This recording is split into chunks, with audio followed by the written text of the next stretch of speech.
Aware that IPOB, Biafra people, they are the one organizing protests. They say they want to duplicate what happened in Kenya, in Nigeria. Can you imagine that? IPOB, Biafra people, disobedient children, Biafra people from the southeast of Nigeria. These same people from the southeast of Nigeria has always been the problem of Nigeria. They travel to Malaysia, they become the problem of Nigeria. They travel to China, they become the problem of Nigeria.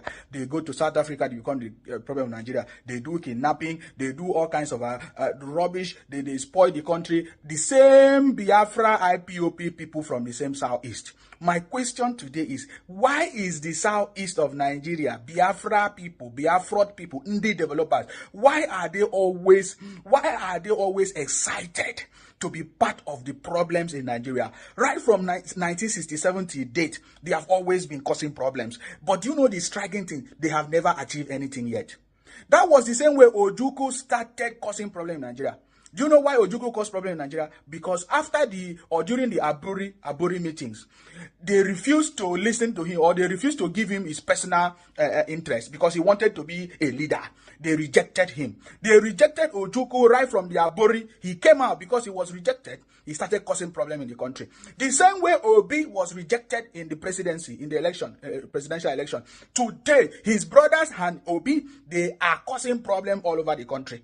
Now they are hiding under Labour Party or Labour whatever. They say they want to protest, they want to scatter everywhere.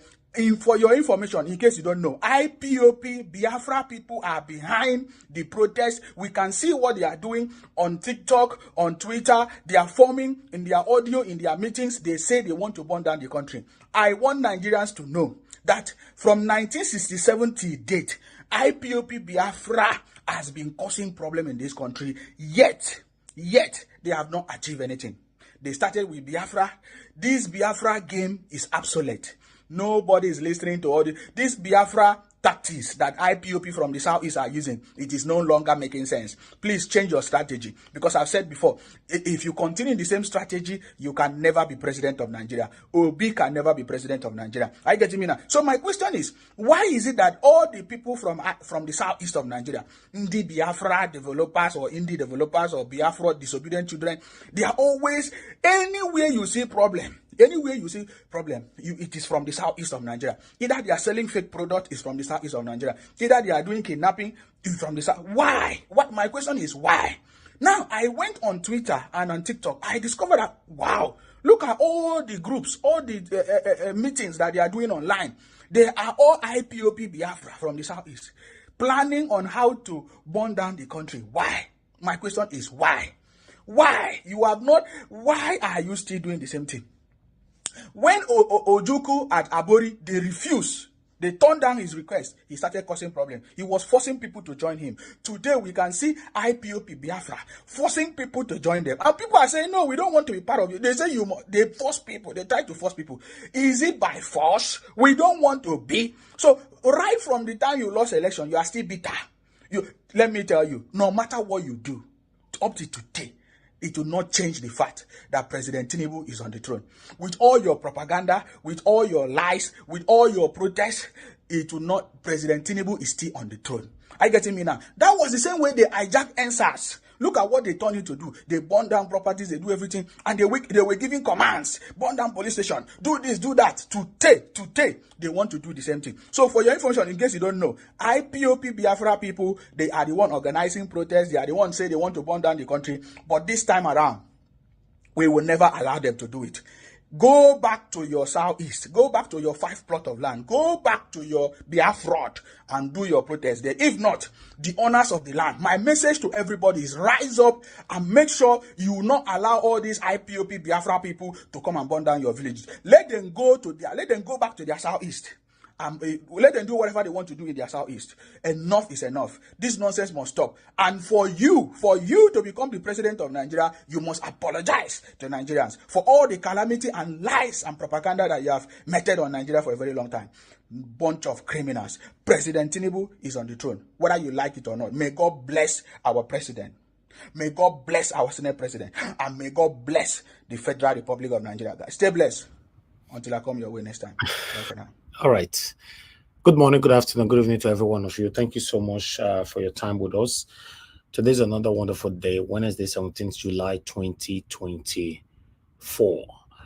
It's good to be back here again. I'd like to quickly acknowledge, because I have a couple of things to say, but before that, I'd like to acknowledge some of you on the comment section. Start with the mother of all Mommy Diaspora. Good evening to you, Mommy. Thank you very much for everything, for all you do. Thank you very much, Madam Pachata Bujumi. Thank you, Madam Bella Naomi. I appreciate you all. Good evening to you all. Thank you, Eva Line, Nick Loss. Thank you, Martin Benjamin, Stella Masavedo. God bless you all, my people. I appreciate every one of you right there, my people. Thank you so much.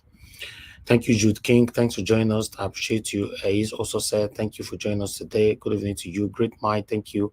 Liberty Anthony, Mr. Johnson Emmanuel, Ben Osahon, Peggy Modi, and many others that have already showcased. Nago bless you now. Good evening to every one of you. All right. That particular video where I play just now. Hi. Now, a lot of people have sold their soul just for money. That man, Igbo man. Igbo man. That man where they talk just now is Igbo man. Although somebody forwarded this video to me, from one of the channels that they watched it from, but I don't want to play it from that channel. Then I have to do research for this particular video to find out what is happening and why this person is talking like this. In fact, let me showcase where the video is coming from.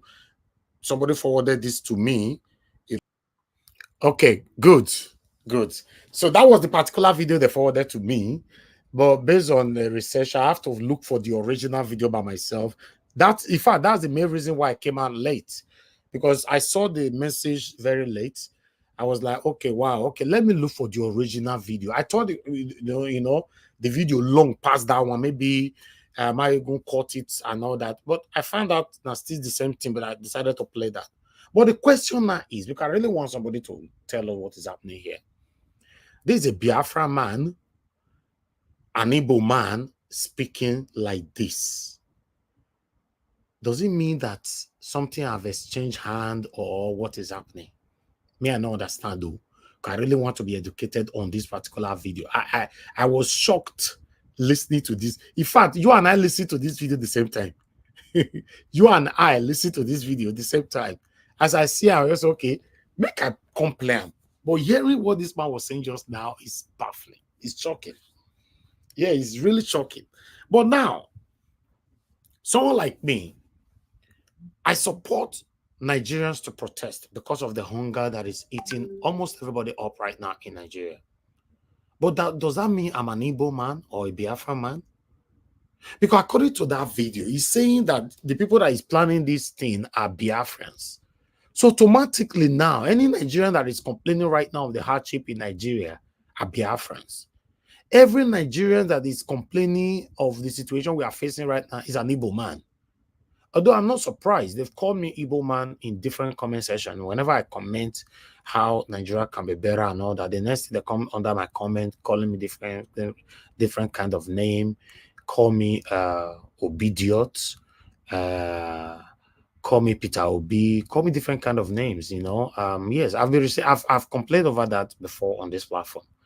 But it hasn't gotten to this to generalize that everybody that is crying right now of hunger. I've played series of videos on this platform from Yoruba people crying of hunger. That means automatically they are now Biafrans, right? Is that what they are telling us now, or what is happening? What happened to this man? How much they pay him? And I don't understand. Okay, I'll leave that one right there. I have to come in now because I want you guys to know that you guys remember this video that I want to play right now. We showcased this video about 2-3 days ago, right? Sent the message out to them. Are you aware that people are very angry out there? Are you doing something about it? And the response is that, yes, we are aware it's the work of opposition. I say we are finished. Because no opposition would want to bring down the roof of the country on itself. Because they are in the country. So if the country collapses, Is it only going to collapse on the ruling or the governing party? No. So when people in power start responding like that, then I'm worried. I'm worried for this president. I'm worried for myself. Well, There's problem out there. A bag of rice is now selling for 100,000. A bag of maize is selling for 100,000. My wife was telling me that a basket of tomato is about 100,000 too. Onions. Every food is going up, the price. Inflation is 40%. The value of an naira is going down. And then... Please, guys, after this video, because we have just 20 seconds for this video to finish, I want you guys to tell me what thing did wrong with everything with this man talk for this video. 20 seconds to go. And not only that, when you tell people in government that, hey, people are hungry, angry, and they are preparing, or there are signs that they will revolt, you say, no, don't worry about them. That is very, very dangerous. And I hope this will be, to me, God will exonerate me because I told them. And many Nigerians today told me and encouraged me to come for this year program, speak out on our behalf. And that's why I was elected. If the government doesn't do anything, there will be problem. Okay. This man has been sacked. Senator Ndume have been sacked just because of this video. Jagaba. Hey, we are beginning to know the meaning of Jagaba. We tell you now, not listen. We be tell you now. Some of us say we don't have talk for here. Some of us say make we enter house. Some of us say we do the talk. Some of us say talk will not take us anywhere. A lot of things were said during that time. But look where we are today. Look where we are today. Now wow. They don't sack the man just because of that video. He's been sacked. I'm going to play the video for you guys now. But meanwhile, the video I played earlier on, okay, Mona, sorry, not be Igbo man. Some of them are saying that it's from Uyo. I don't know where those names come from. I not to know these things like Uyo. Where Uyo day? And so saying a Karaba, where that one day? I've been a Calabar, if you want to talk, I don't know. And someone is also saying that you said the guy have a platform. All his speech was against Peter Obi during campaign. Oh, is it? Oh, okay. First time I see this kind of person. I don't know him. I know, but they say na Biafra na Abi the pursue him. Abi, what did happen? Let's say this is why they talk to myself. So my post link, I beg. First don't they this screen now. They don't answer me now. You know. Let me post link. I never finished my presentation anyway, but let me just post link. It's from where? Oh, Calabar. Okay. Because somebody said Calabar earlier on. I was thinking if there's a city or state called Calabar. Okay, all right. But my question is, the man be Biafra before, right? I'm gonna use link take come, I beg. I'm gonna use link. I'm gonna come to the panel. They take and see you today because me, I don't understand what did happen. Okay, does it mean that Senator Ndume is a Biafra man? Did that statement from Senator Ndume now? Because they say now only Biafra people now they plan, they complain, they do everything. So that means Senator Ndume na Biafra man. Me don't know say Senator Ndume na Biafra person. No. So me now I be Biafra. Everybody joining this panel, we all are Biafrans, right? Wow. It go hard before we rescue Nigeria, because as we they fight them, we get people where they unlock them.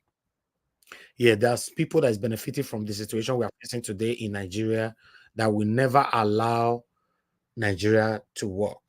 Just do your part and leave the rest. That's all I can see. Because it's so discouraging. Yes, the whole thing about the country is discouraging. I'm sorry. It's really, really discouraging. It just looked like, I don't know. I say we all they talk. But at the end of the day, there are these people that is benefiting from the satanism and all that. They are not interested. Regardless of what, regardless of your anger, why would anybody make a video like this? Maybe I make my brother play Mayogun, you know. Although I wish I can listen to how Mayogun analyze them, because me not come like say me because me I'm just totally like a stranger here. I don't understand. I don't understand that video. Maybe somebody might be able to give us a better illustration later on. But I'd like us to move on. Since the Ndume have been sacked, yes, and this is it here. Listen to this. Progressives Congress, APC, the largest political party in Africa. Senator Alero, you didn't hear what I said. I said this one is from the All Progressives Congress, the largest political party in Africa.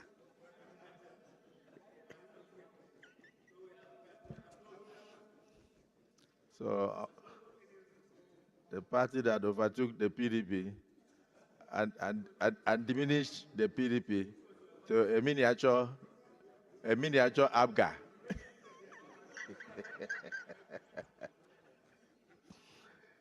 So this is addressed to His Excellency the Senate President,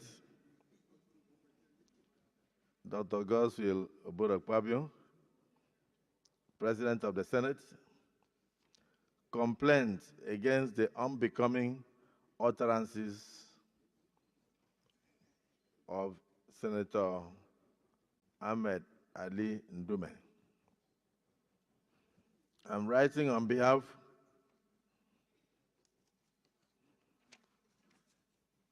of the National Working Committee of our great party to express our displeasure, our outrage, and our deep disappointment at the unbecoming, unfounded, and baseless criticism of the government and the party, the APC, by your majority whip of the Senate, Senator Ali Muhammadu Ndume.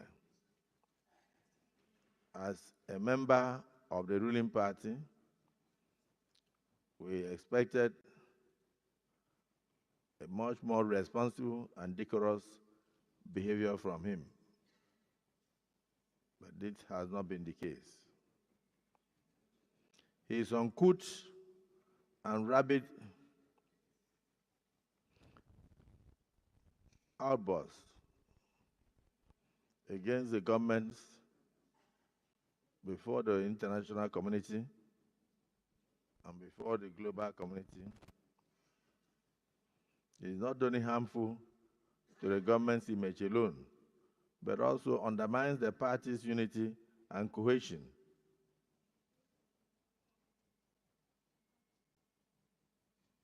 And in addition, undermines the government's efforts to bring in foreign direct investment to Nigeria. As he's a ranking member of our party, his actions are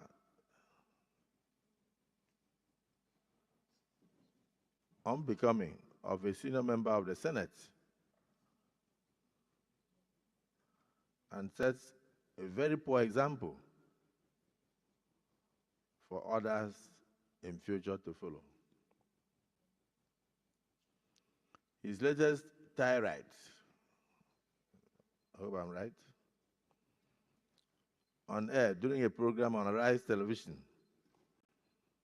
where he referred to the government of Bola Ahmed Tinubu, President, Commander-in-Chief, as being run by thieves, portrays Ali Ndume as a person who is bent on running the country down and running the party aground through incitement and cheap propaganda. We have the view that Senator Ali Ndume should honorably resign his membership of the APC and join any opposition party of his choice formally, instead of hiding behind the veil of grass activism to decimate the hard-earned cohesion and goodwill that our party, the APC, is enjoying within and outside the country. His utterances, which are sheer propaganda, are not based on verifiable facts, are unbecoming of a member of the APC caucus in the Senate of the National Assembly, and it therefore behoves on the APC caucus to bring this to the attention of its members for necessary action to curtail his deliberate mission to undermine the government and the party and the progress of Nigeria, and particularly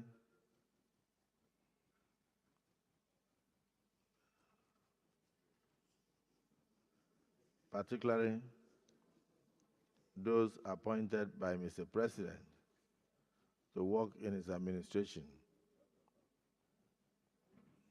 We therefore urge the Senate caucus to take appropriate steps to address this issue and ensure that members of the Senate, particularly those within the All Progressives Congress, hold and maintain decorum in their public utterances. Accordingly,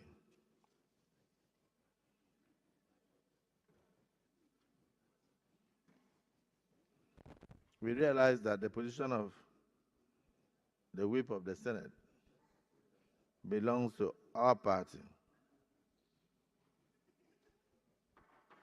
and we are not opposed to whatever position the members of the APC caucus in the Senate may have.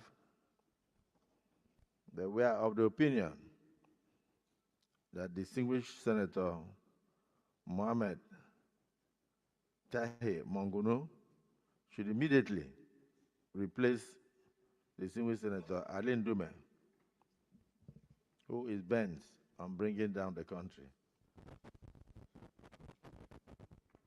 as the majority whip of the Senate. Signed by Dr.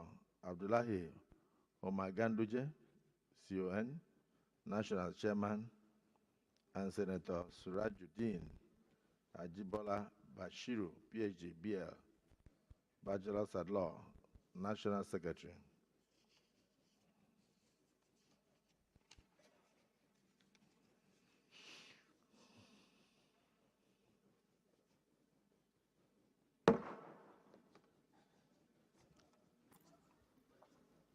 If you now check this video, Akpabi was being careful.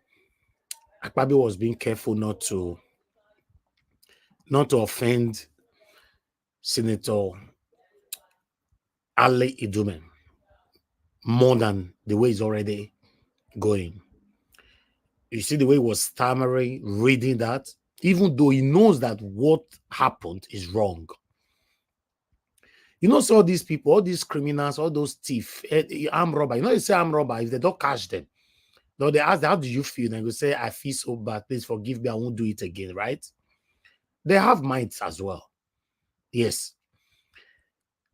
The Senate president was just being careful. He was shocked. But he doesn't have a choice because the letter has been composed by whoever and forwarded to him to read it and sack Senator Ndume with immediate velocity. He has been sacked because of that video I played earlier on. And today, Nami Yokono says Senator Ndume is also a Biafra. I do not know. Yes, because they say everybody that is complaining now are automatically Biafrans. Anybody that's talking about the hardship on that satanic APC right now are Biafrans. Anybody that is crying of hunger are Biafrans. Anybody right now who talk, not Biafra. That's what they're saying now. It's very, very pathetic. I'll leave that one there for us to talk about later on. But meanwhile, in those states, The impeached Deputy Governor of Edo State, Comrade Philip Shaibu, have been reinstated by the courts. As you can see right there, court don't reinstate Philip Shaibu. Say, we can't let this happen under our watch. But meanwhile, let's listen to this quickly. First, Sorry, sir. Sorry. for their patience and belief in the rule of law and committing this process of law. Indeed, democracy is the only hope for the survival of this nation. And this judgment has demonstrated the efficacy and the gains of believing in democracy.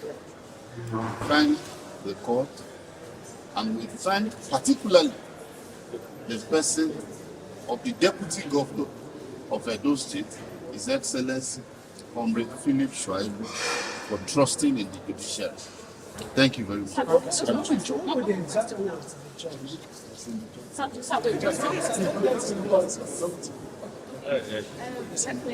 do you react to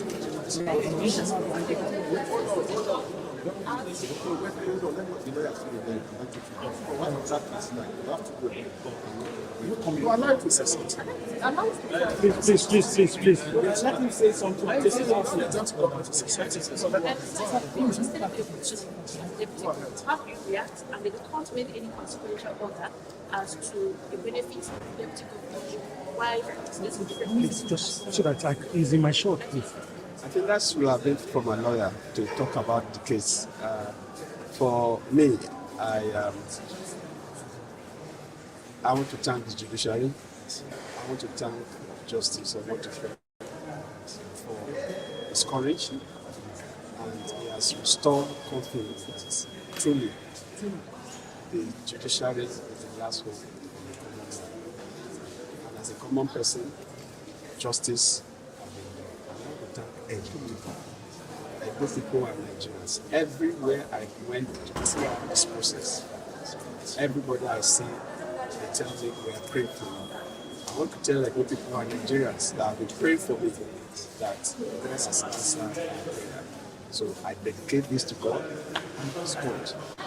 This justice and this judgment today, as we have found the foundation of democracy in Nigeria. And it has also sent a message to our democratic forces that their time is running out. Democracy must survive in Nigeria. Democracy is what I stand for. To Edo people, I will continue to serve you. Everything I have, and we support together. Thank the Egipt, and I thank God for this. Thank you. Thank you, Legislative Council. The earlier judgment, what's your reaction? Yes. First and foremost, we want to thank God Almighty for the way and manner the matter is determined expeditiously, because the case was filed by the summary ordinarily. So it was not independency of the case when issues were joined on the ground that the voter's card, the falsification of the voter's card is a criminal allegation raised in civil matter, and it has to be resolved by calling of oral evidence. So the court now ordered the parties to file pleadings. It was on the filing of the pleadings we were able to call oral evidence and call witnesses, then adopt a final written address yesterday, on the 16th of July. Now the judgment has been delivered on the ground that the issue of local standard of the plaintiffs in the matter, that Honorable Aslem and Honorable Atom, his Senate, were duly participated in the governorship, PDP governorship primary election conducted on the 2nd of February in Edo State. And that they have all the local standing, they have all the rights to complain about the false information submitted by the candidate that emerged in the aforesaid primary election. But however, having resolved all the issue of the decision in favor of the plaintiffs, the court still went further to say that the requirement to challenge the nomination of the candidates, the governorship candidate, the voters card is not among one of the enumerated requirements, even if forged under the 1999 Constitution. And this court, this judgment today, is really a monumental development of our jurisprudence of re-election matter when it has to do with falsification of credentials submitted to Ailing. As far as we are concerned, the work of the Court of Appeal and the Supreme Court are less cumbersome.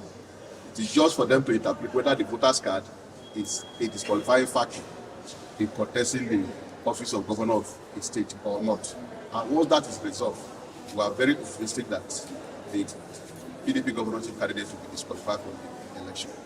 On the second judgment of impeachment, we are also part of the plaintiff council, and we thank God Almighty for the judgment on the ground that you cannot use brigandage or because somebody filed a suit in a court of competent jurisdiction to seek for the enforcement of his fundamental right. You rely on that as a gross misconduct to impeach an elected deputy governor of his state. That is in violation of section 188 of the 1999 Constitution, and that is what the court has considered. So, and we thank God for the consequential order that has been given that the plaintiff, Right Honorable Philip Shaibu, should be reinstated as the deputy governor of the state with immediate effect of Edo State with immediate effect. So we thank you. This news that I'm displaying now, not trending among the PDPs in Edo State. I don't go check out bad page, not there. Iranamigo not post them. Apostle Uyinosa not post them. Why? Breaking news. A federal high court has reinstated Philip Shaibu as the deputy governor of Edo State. When I know what they talk about them, the PDPs, the Obaseki boys, the SA and the SSAs. Not be breaking news be this. When I go tell us now, say the deputy governor want to use Obubu Yeyetere move, say court don't reinstate him. See, in as much as Philip Shaibu is not a candidate I will support in an election. I know I had my face they talk. I'm not a fan of Philip Shaibu. But injustice is something Odalo will never support, regardless of who the victim is. You understand?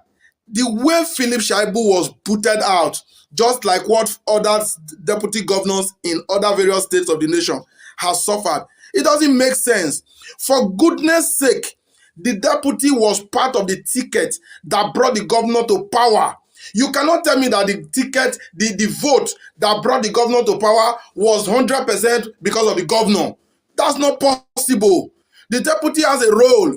In as much as I understand that this deputy, they not get strength for government, they not get say, they be like errand boy.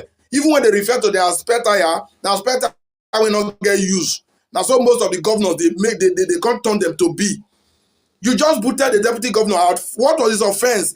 He desired to be a governor. He wanted to contest, which he has the right to. And you just use your House of Assembly boys. House of Assembly people, they don't even know the reason why they did there. Now, all to they do the beating of the governor, whether right or wrong. Now a court have said that what the House of Assembly in Edo State did was wrong and illegal. Are they not supposed to be ashamed? Eh?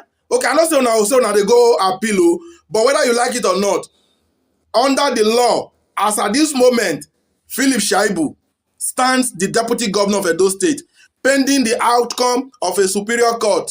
I know say una no go wan do according to the law, because we live in a lawless society where anybody breaks the law and nothing happen. Philip Shaibu is still the deputy governor of Edo State, and I just hope about Obaze and his gang we deal with that. Now every time they break the law, they go away with them. Muna not let me. I like this news. I like this news. If only Philip Shaibu will understand that his desire to be governor was out of greed, I dare not to and bother not to contest. Because sincerely, with what I hear on the street about you, Oga, I don't think you will win election as a governor in this state. But then, your position as the deputy, therefore let you use and finish. Well, you deserve them. You are not anybody's boy. We know your role in bringing Obaseki to power. You understand?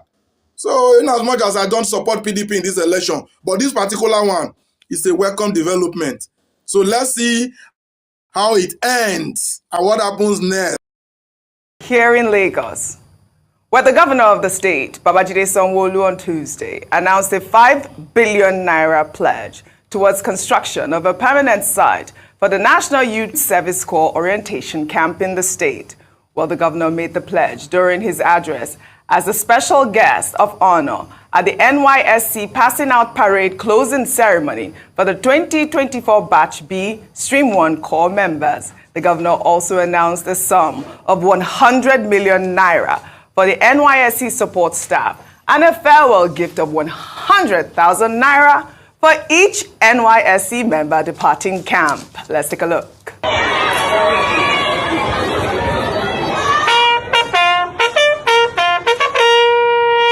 For inspection,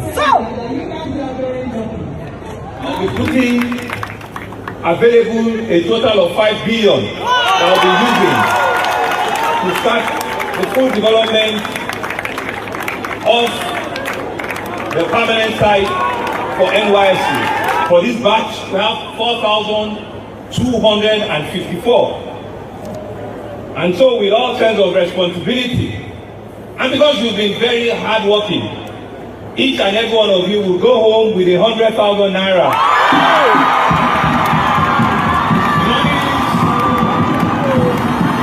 Will be available in your accounts by next week.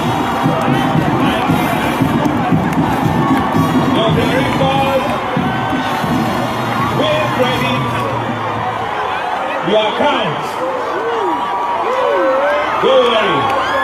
This is how we do it in Lagos. That's how they do it in Lagos. Of course, you know I'm coming to you on the story.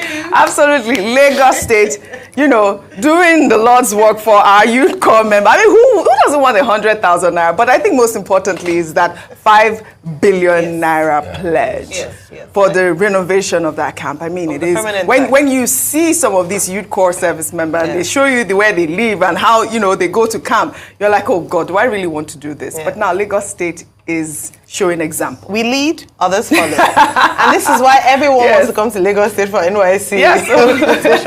Jokes about, I know all the Ogun people are looking at me with their side eye. Don't worry, I encourage you. I'm from there. Thank you. Daniel built a big stadium too that we now use as permanent NYSC orientation camp in Shaibu. Let me just say 5 billion naira, fantastic gesture by the governor. And you know, and I hope that money will be judiciously spent and that would improve the status of the orientation camp in Lagos. We are the center of excellence. Let's lead by example. Let the young people come into their first phase of post-university in a good way. Let you know, good standard of living for them. I love well it. Done. I love it. Kudos, Governor Sanwo-Olu. You call him Ajuwaya. It was a kiss from him. I mean, that was trending. It was just too much. But he always does that. Did you see him at the Lagos Fashion Week? He did the same thing, kissing and blowing kisses is his new sign. Well, later in the evening, the Lagos State Governor hosted a dinner at the State House to honor Nobel laureate Professor Wole Soyinka on his 90th birthday. Well, during the dinner, Sanwo-Olu unveiled a special portrait of the renowned playwright while sharing photos from the event on X. Sanwo-Olu thanked Professor Soyinka for showing, through resilience, creativity, and dedication, that Nigerians can achieve greatness, adding that his Nobel Prize win many years ago opened the door for many to dream and believe that greatness is achievable. Well, the Nobel laureate has opened up about the 1965 incident where he was reported to have broken into the Western Nigeria Broadcasting Service studio to broadcast a demand for the cancellation of the Western Nigeria regional elections, saying that he never broke into the radio station but sneaked in because the radio station was holding onto something that belonged to the people. Wole Soyinka made the comment from his residence in Abeokuta on Monday while answering questions from students on his life experiences for the past 90 years. He also stated that he did not envisage living up to 90, adding that his unfulfilled dream is to visit space. One of them, for instance, is going up in space. As one accomplishment which I still thank God for.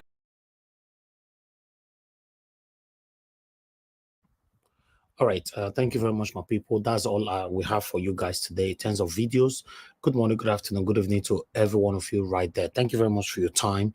Do your part by pressing the like button, help us to share, and let us do this together. I appreciate every one of you, my people. As I go on this quick break, when I come back, we're going to take about 3 or 2 articles, then we start talking straight away. Please join us shortly.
Okay, all right, my people, I appreciate you now for right there.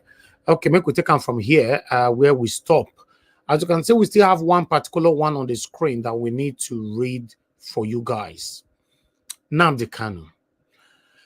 As I know, say this man, we don't talk and tell say Nnamdi Kanu they sick. When I feel and say they vibrate for court the other day, they shout, they do this thing. You know, easy like that. The man just they pretend they do all those things to let us know saying still they okay. But trust me, it's not easy, you know, to face what is currently facing right now in the hand of the federal government. Ailing Nnamdi Kanu denied access to doctor in DSS custody despite formal request, despite following the proper procedure. They still denied him. Now, IPOB leader, their lawyer, Ejimakor, I can't talk this one, so, you know, so I'm not going to read more, but in case you want to know more, but it's very, very unfortunate. My stance still remain. More than not let this man die for custody, to be honest. Or this one would not force everybody, now everybody now Biafra. If you complain, you be Biafra. We want a better Nigeria, you are Biafra. We are hungry, you are Biafra. Even I let this man die for prison, and that time I go no say, not be only the Biafra or Igbo people, now I go ask on a question. No. Anyway, I'd like us to move on. I have another article for you guys quickly, just 2 more to go so we can start talking. But meanwhile, better edu. Better edu case you're quiet. Anti-graft agencies, EFCC, ICPC must reveal outcome of suspended Minister Better Edu's 585 million probe. You know, because as we talk, so they say, be like say, allegedly, this Better Edu, though they already find our way back to job. We not hear anything. Everywhere you're quiet. Eh? What did happen? Hey God, Nigeria. Now, wow. But meanwhile, my people, that's all I have for you guys today. I'm done with my article, I guess, right? Yes, I'm done with my articles for you guys today. Let me see. Yes, all done. Yeah, so let's start talking. I appreciate every one of you. Do your part, press on the like button, help us to share. Nobody buy me coffee today. Oh, plus I don't see offend some of you now. We're gonna click on the dollar sign, encourage our work, please. I really do appreciate that. Okay, I'll take the first caller right now. We have Madam Origin with us. Madam Origin, thank you very much, man, for joining us. Mr. Good evening to you. What you said if I was awake all night waiting for this. Thank you, ma. Podcast today. I greet everyone. Today is another great day. Thank you, Mr. Niger Watch. Thank you for this candle lights. Thank you, ma. Wow. Here we are. Please, my people that are here, now you all know you all are Biafra. So long as you said the truth, Ndume, welcome to Biafra. Hey, whenever you talk through, they flip you over. All right. And we all are Nnamdi Kanu. Because if you agitate, it's just like not all of us will be in that dungeon, but he's representing all of us. I greet everyone. I greet this wonderful family, Niger Watch family, Mama Diaspora. I love you. Thank you so much. Thank you for giving us a son that is not giving us hiccup and is not giving us headache. That have refused to be a mercenary of the old order. That have refused to receive stipend to sell his people or I'm ready to answer Biafra. Anyway, the reason why I come here every day and dedicated to this platform is because it's a civil duty. I see it as a job. It's like my second or third job because of what we are doing here and what we represent and what this platform represents. What Mr. Niger Watch has set up. A young man that has refused the status quo. Who knows, maybe we will save some lives from the evil that has behooved us as a nation.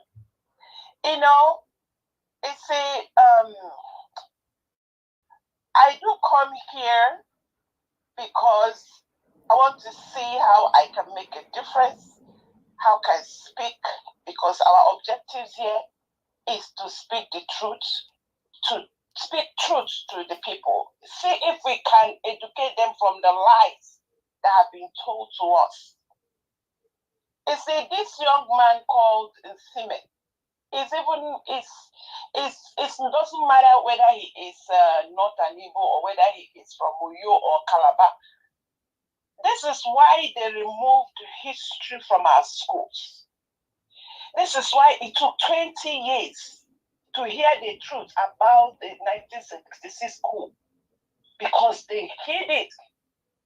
The normal Hausa man or whoever that is in the north would not have spied people from the south if they were told the truth, the real truth.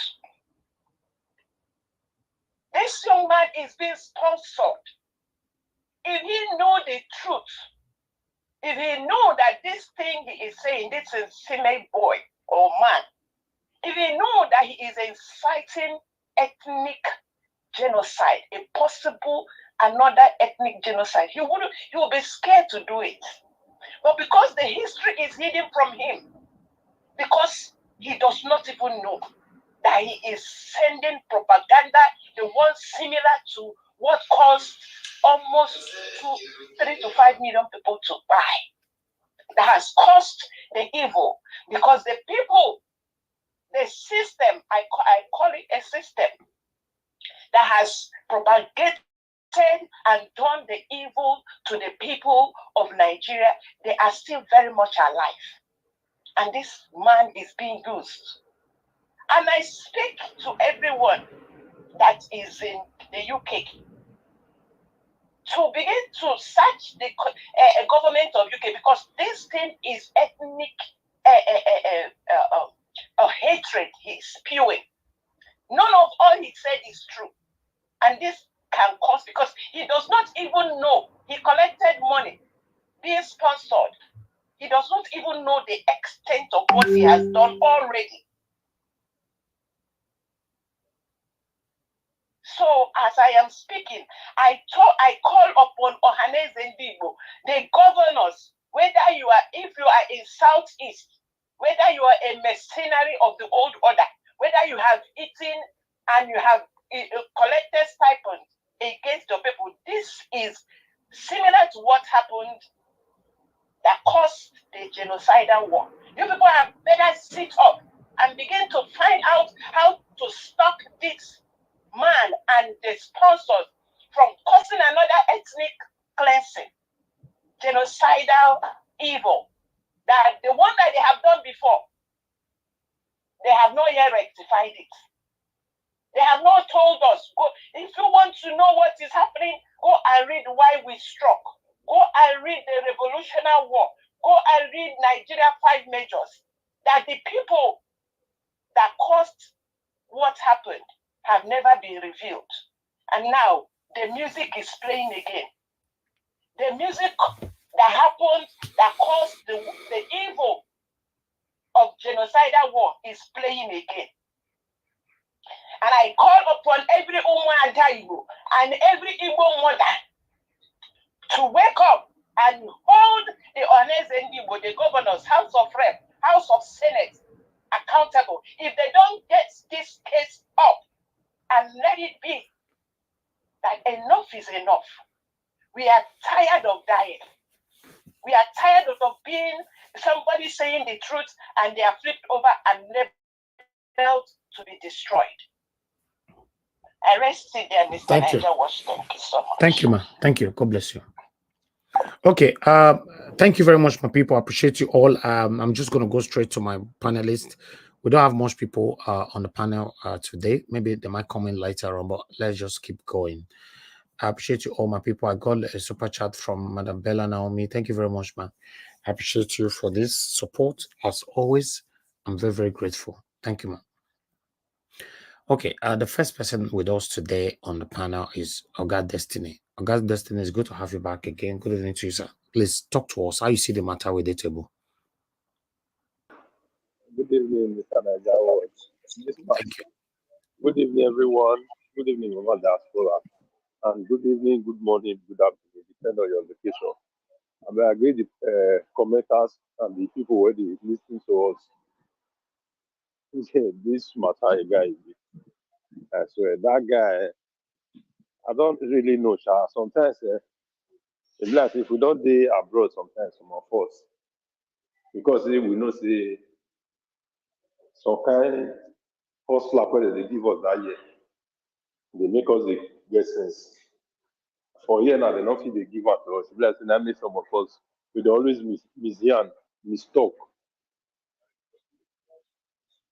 Wait till they talk, nothing to back it up. You just on your camera, come out, talk with you want to bring problem. Sometimes this money, the money now just can't be our problem for this, mostly as in Nigeria youth. If they don't give you something, you don't know how to put towards again. You don't even want to think. You don't even want to know.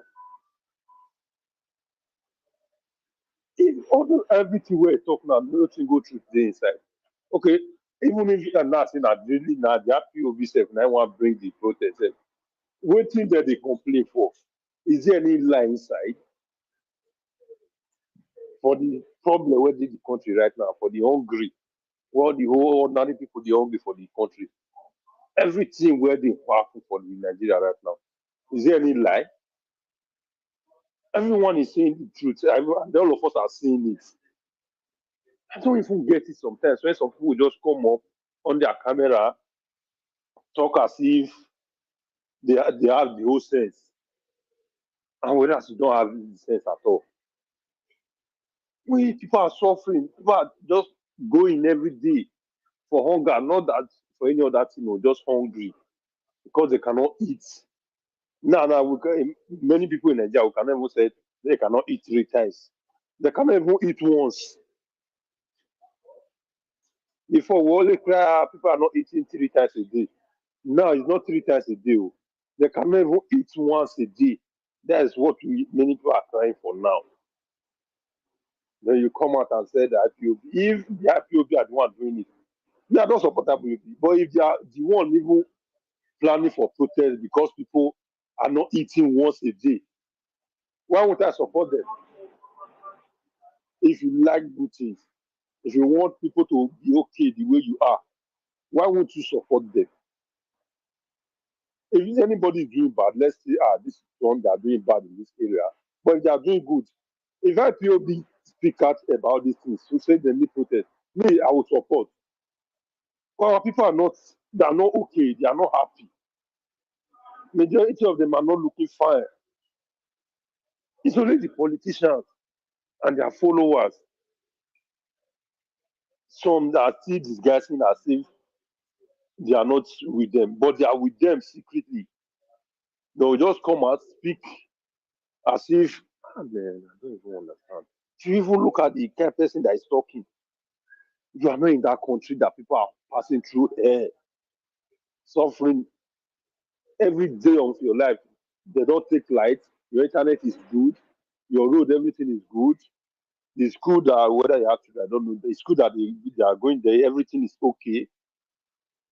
But you are happy with what is happening back home. Because of what?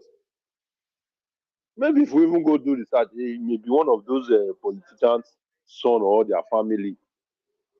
Because I'm finding it's hard for me to see someone like us that will support all these people. It will be very difficult because nobody will do that. We see unless you don't have anybody, if not even your family, so you don't have anybody, maybe friend or close by that always call you sometimes. Sorry, bro, it's money and nothing. I beg, if you can help with social thing. Also, some don't even call for themselves nowadays. They call for person that is close to them. This person I just met him. The condition is like this. So can you please help? Anything. Then you come here on your camera, speak. As on what we cannot use here. Well, no problem, sir. But it's painful, sir. Same people in this Europe that we are living come up, speak somehow. That's why I find it difficult to anybody that is supporting APC, even PDP, say, sometimes I find it difficult to believe that that person is supporting those two parties for free. How many somehow must be this APC right now? Somebody will come out and support APC for whatever reason. I always find it difficult that this person is supporting it for free. I will not believe it. Because this kind of thing, you cannot, nobody will take it. Like you are suffering your child, then one of them will still come out and say, my daddy is good. How is it possible? Every now and then they cannot eat well. Even outside that self will help your children to criticize you. Not to talk person will come out for this time, say, APC do okay. Why? How? Ndume, that is why this Jagaban go really Jagaban the whole Nigeria seriously. During the time of Buhari, Ndume they speak. They never suspend that one day. Hey, Jagaban just come now. Nobody he talk. No, now I know why people they fear to protest. Now I know. Man, that was to go out to go out. I never knew that person needed to go out. All right, Mr. Destiny, thank you, sir. Thank you very much. Yes, I know. Even me myself, to be honest, the whole thing sometimes is discouraging to see that after all efforts that we all are putting in to see how Nigeria can work, then you now see one or two persons just come from nowhere. I don't know how much they pay you. How much they pay you may take go fight another night for your fellow Nigerians. It doesn't make no sense. Does it mean you guys are not seeing what is happening in the country? Are we happy? People are hungry. I saw in the comment section just now from Facebook, somebody commented that, please, I'm hungry. Can you give me money to buy food or something like that? I saw it just now from our Facebook, because we are live on Facebook as well. You know, I wish I still see an for put on for screen. You know what that means? People have become a beggar everywhere across Nigeria right now as we speak. Then we see somebody, a youth, coming out to rather stick with the government. You know, instead of you to put the government under pressure to do the right thing so that everybody will be happy. Insecurity can leave us. You know, hunger can leave us. But you see how people behave. They're beginning to ask yourself that, what is happening? Why is people behaving like this? It's okay. See, I don't see the comment. This is the comment. You know, hello, my people. Please kindly help me with any amount. I don't have anything to eat, and I wanted to buy food stuff. I'm doing this out of frustration. Please help me.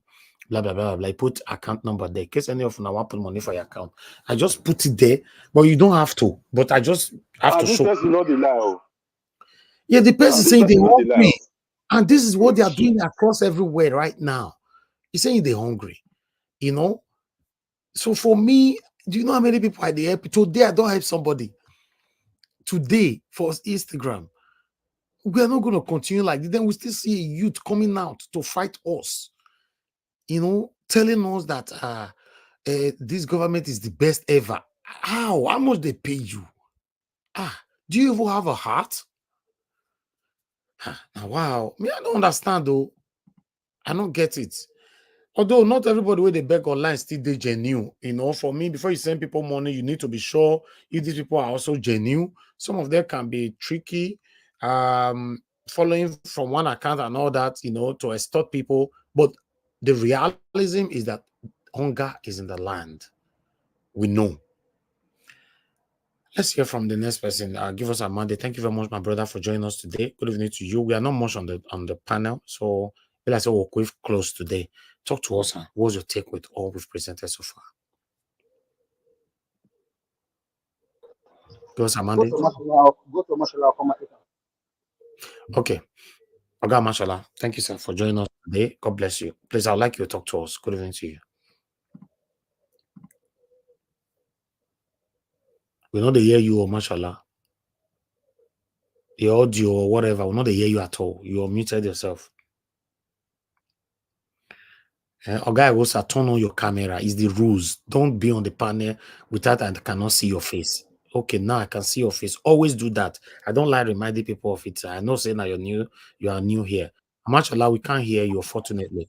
Let guy also, you are the luckiest person to. You know they come in and now you want to start to talk now. How is this even possible? Yeah? What do you want to talk about? Okay, that means not follow our presentation. No, I just the enter now. Okay, but you can see it on the screen. Court have reinstated Shaibu as the deputy governor of Edo State. Yeah. Yes. So there's this a lunatic. I would label him as a lunatic who came on air saying that indirectly calling anybody that is currently complaining over the hunger in the country are all Biafrans. I don't know how it makes sense. Everybody complaining of the hardship that is happening in Nigeria right now. But we all are Biafrans. No, hold on, Mashallah. Somebody is already talking now. But I can hear you. Thank you.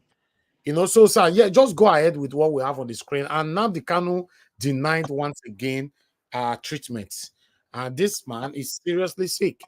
Thank you, sir.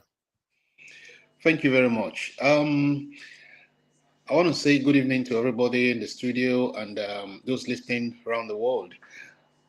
Yes, the issue of Philip Shaibu today, I mean, it's the complacence of the rule of law. In a way, I have somehow agreed that yes, people are trying to practice law in Nigeria. They are trying to understand what the meaning of the rule of law actually stands for. Because the impeachment of this gentleman as the, I wouldn't call him the previous deputy governor. He is still the deputy governor by right, but then out of illegalities, out of misconduct, out of knowing that, yes, because you are the governor, you can do and undo. That was why himself and the Senate, members of the assembly, they all ganged up to impeach this man, which of course shouldn't be happening. All because he came out with the notion that, yes, he wants to run as the governor for the state. I mean, in a society where the rule of law is actually practiced, where you have, I mean, the separation of powers, all this should not be happening. Every jurisdiction should stand on their own. Every act of the government should stand on their own. But now, in Nigeria as a whole, especially with the case of Shaibu right now in Edo State, where the governor is the chief executive, and then everybody, because of one thing or the other, because of bread and butter, stomach infrastructure, they are all like Abexa, whatever you say goes. Whatever you, I mean, at least let's start to understand the law for a change, understand how things are supposed to be done. The judgment today, I mean, it's a fair decision, and I applaud the judge for that. Now, in the case of Nnamdi Kanu, I really don't understand. I don't understand why this man is still in detention. I don't understand this. This is a man that has been set free by the High Court, but then, because, like I said before, there is no rule of law in place, the chief executive now disobeys the judiciary, ignores them, not having regards for whatever the court is saying. And now he's expecting people to, I mean, respect him. I just pray nothing happens to this guy. I pray nothing happens to him in jail, I mean in detention there. Trust me, Nigeria will be in trouble. Nigeria will be in trouble. The citizens will be in trouble. Why? Because of some idiots at the top not listening to the rule of law. I really don't take, I don't take no assertion to anything being said here today. I mean, the gentleman that was, I mean, with us yesterday, Dr. Don Pedro. I mean, I was just listening to him on Channels TV before because of the same issue, trying to defend Aswini and I mean, Igodalo and the rest. I mean, the lawyer that actually spoke on Channels TV with him today, I mean, brought him down, named him the right, I mean, gave him the right name he should actually be holding. Because he came in here yesterday and I mean, he was just given free air. But today he met his match and he had no reply. He had no reply to that guy. He had no reply to that minister, that lawyer that spoke there today. You don't fool people around. You don't fool people around because you have political interest or you have one interest or the other. It's not done anywhere. It's not done anywhere. We should learn to, I mean, have that integrity and capacity at each time we open our mouth to talk. Each point we want to relate with the public. So I would say, let's try our very best. Let's do our very best, one way or the other, to make sure we understand what the law stands for, what our rights are as individuals, before we go out and start propagating what we don't understand. Thank you, sir.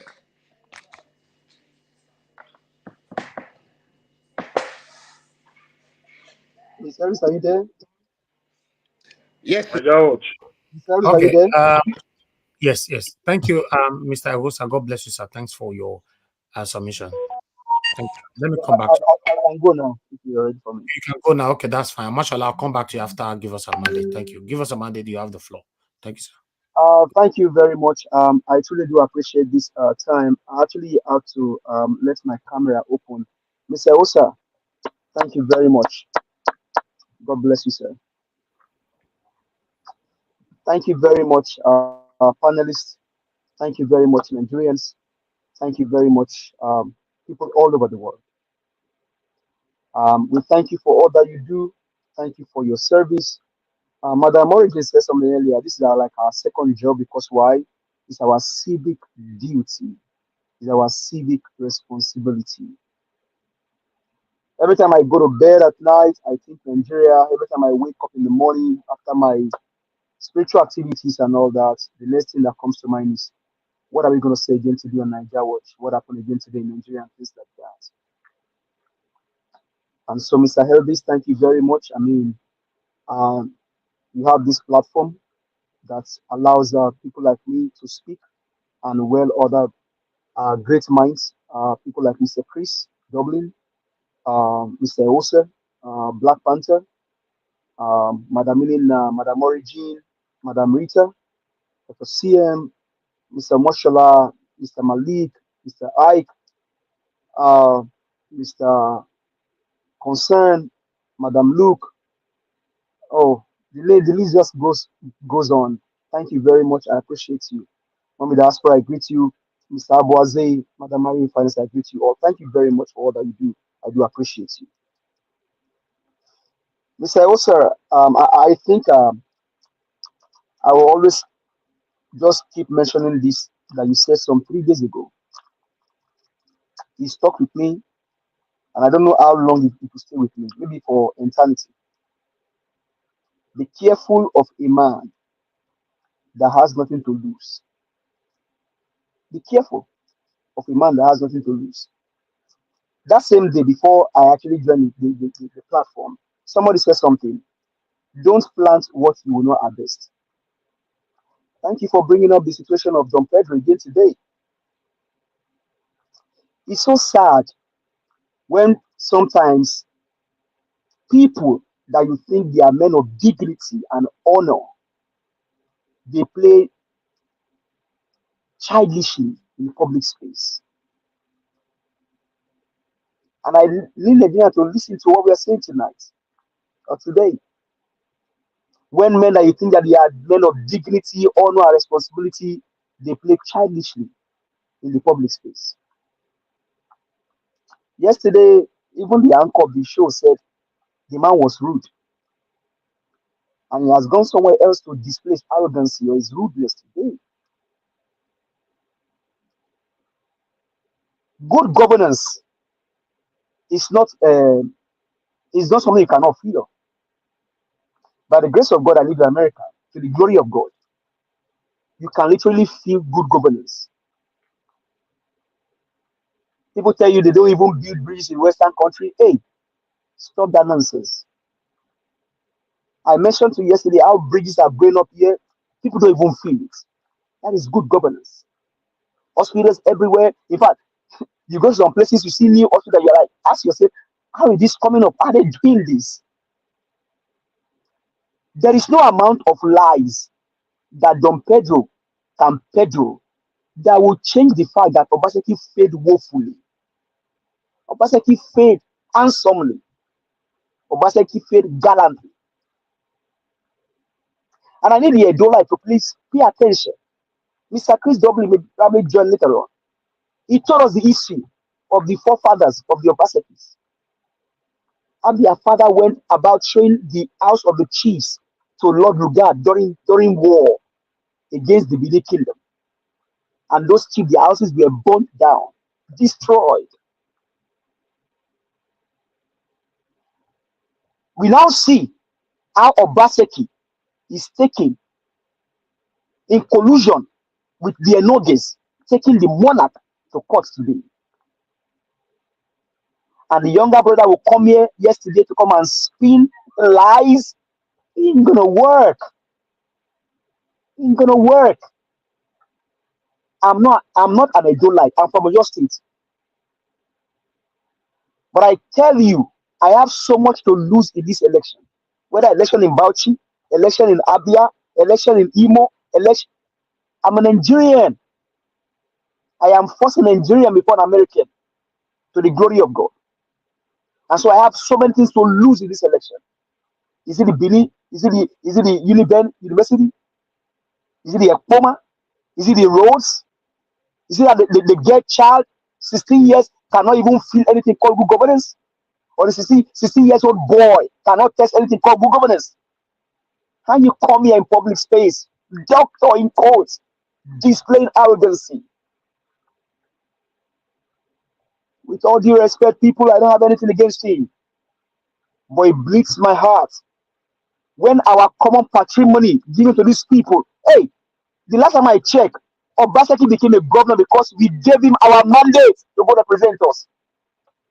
Do you know, sir, that they took the staff, the maids of the house was taken out of the House of Assembly because they don't want Obaseki to become a governor.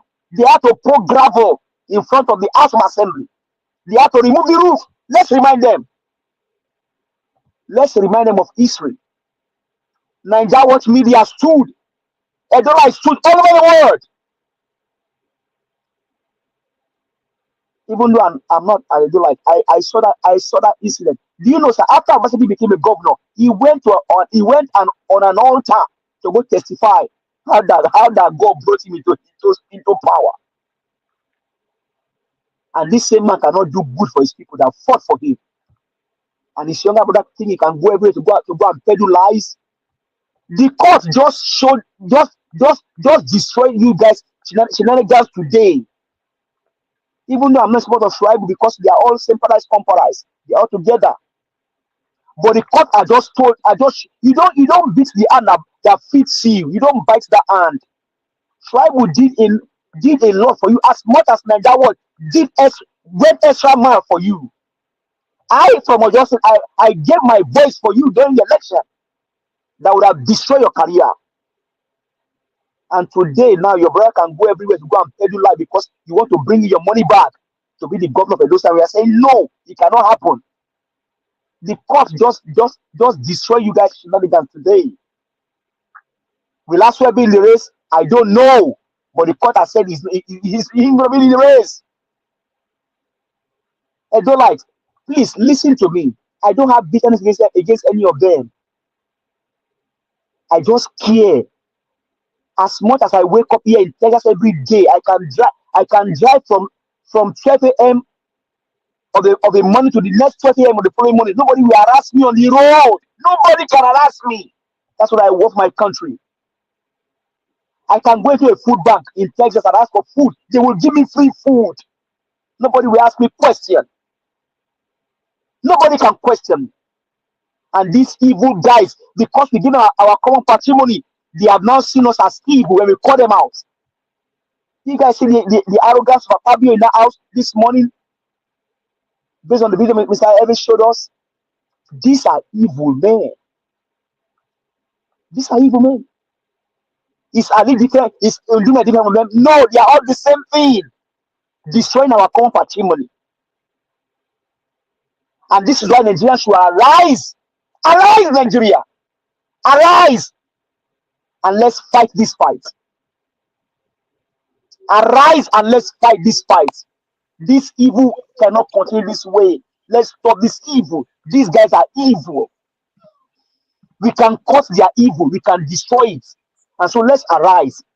And so Nigerians in US and America, I call on you, arise. When the time comes to protest, if you have money, let's travel over and let's go and protest our people. Let's build the nation for my children and for your children. Esther say, maybe God has chosen me for a time like this. If I die, I die. I don't care. Nigeria must be liberated. And we must stop these evil men from peddling their lies. Just a simple question yesterday to the arrogant doctor. And he had to send people to their father at home. If we didn't care about this channel yesterday, it could have been a brouhaha yesterday. But we have to be sealed because of our leader, the Obata bearer of this platform, the peace bearer. We follow you, sir. We respect you, sir. Mr. Elvis Onyedigi, you are the peace bearer of this platform, and we respect you. You are our leader, we will follow you. Because you are the Obata bearer of this platform. Nigerians, arise. Now to Sanwo-Olu, he has done well in his own efforts. But I will clap for them, but they need to do more because this money belongs to all of us. And that's why the shenanigan of Asue saying that Asue is a chairman of Dangote.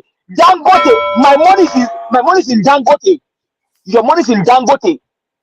So don't bugaboo us with he's the chairman of Dangote. No, my money is in Dangote. Your money is there. These guys are evil. Let's cut them short. Nigerians, let's stop their evil. Arise and take your country back. Thank you very much, sir. Thank you. Thank you, Girls Amanda. God bless you. For me, as for Lagos State, I applaud the Governor Sanwo-Olu. I wish every other governors across the state will emulate the same thing that is doing right now. You know, I understand we call them out all the time, but when we see them trying to try, let us always try to acknowledge it as well. So I like the fact that you acknowledge that, but you said we need more. Yes, of course we need more. So I'm just saying that for people that might want to say something later on. Thank you very much, my people. Now God bless you. None of us is perfect here. We're just here calling for our survival in our own country. Press on the like button, help us to share. Guys, press on the $sign, encourage our work. I would like to call on Amashallah now. Amashallah, talk to us. Good evening to you once again. Good evening, Nigeria Watch. Thank you, sir. I greet the house. I greet Nigeria Watch family. Mommy Diaspora, I greet you. Thank you for always being here for us. Let me start with the Senate president. There has never been any day this Senate president is shown on TV. He's always laughing. Nigeria is not a joke. Nigeria Watch, you can bear me witness. There has never been a day they show this man that is a thief on TV. He's always laughing. Your colleague has said the truth. Senator Ndume has said the truth. Nigerian politicians don't like to hear the truth. When you say the truth, before it was, you say the truth, they call you obedient. They call you Peter Obi. Now they are tired of saying it is obedient and Peter Obi. They are not changing to Biafra. All because they don't want to release Nnamdi Kanu. The whole game show, they will not release Nnamdi Kanu. They are looking for an excuse to keep him. I, as a person, I know if Nnamdi Kanu comes out, there will be peace. But the truth is, he will tell Nigerians the real truth. And that's what they don't want to hear. They don't want to see it being spread, the real truth. And that's why they can give a young, hopeless, to me, is hopeless, young man that's supposed to be our generation, saying rubbish on the internet. That it is Biafrans that want to cause trouble. Meanwhile, an average Biafran is saying that they are not joining the protest, and you are lying against them. Is it Biafrans that said Ebing Power? Ebing Power, is it Igbo? Ebing Power, is it Igbo? Nigerians. I was on this platform, I said it, if this year ends and Nigerians don't protest and say their mind, we are all slaves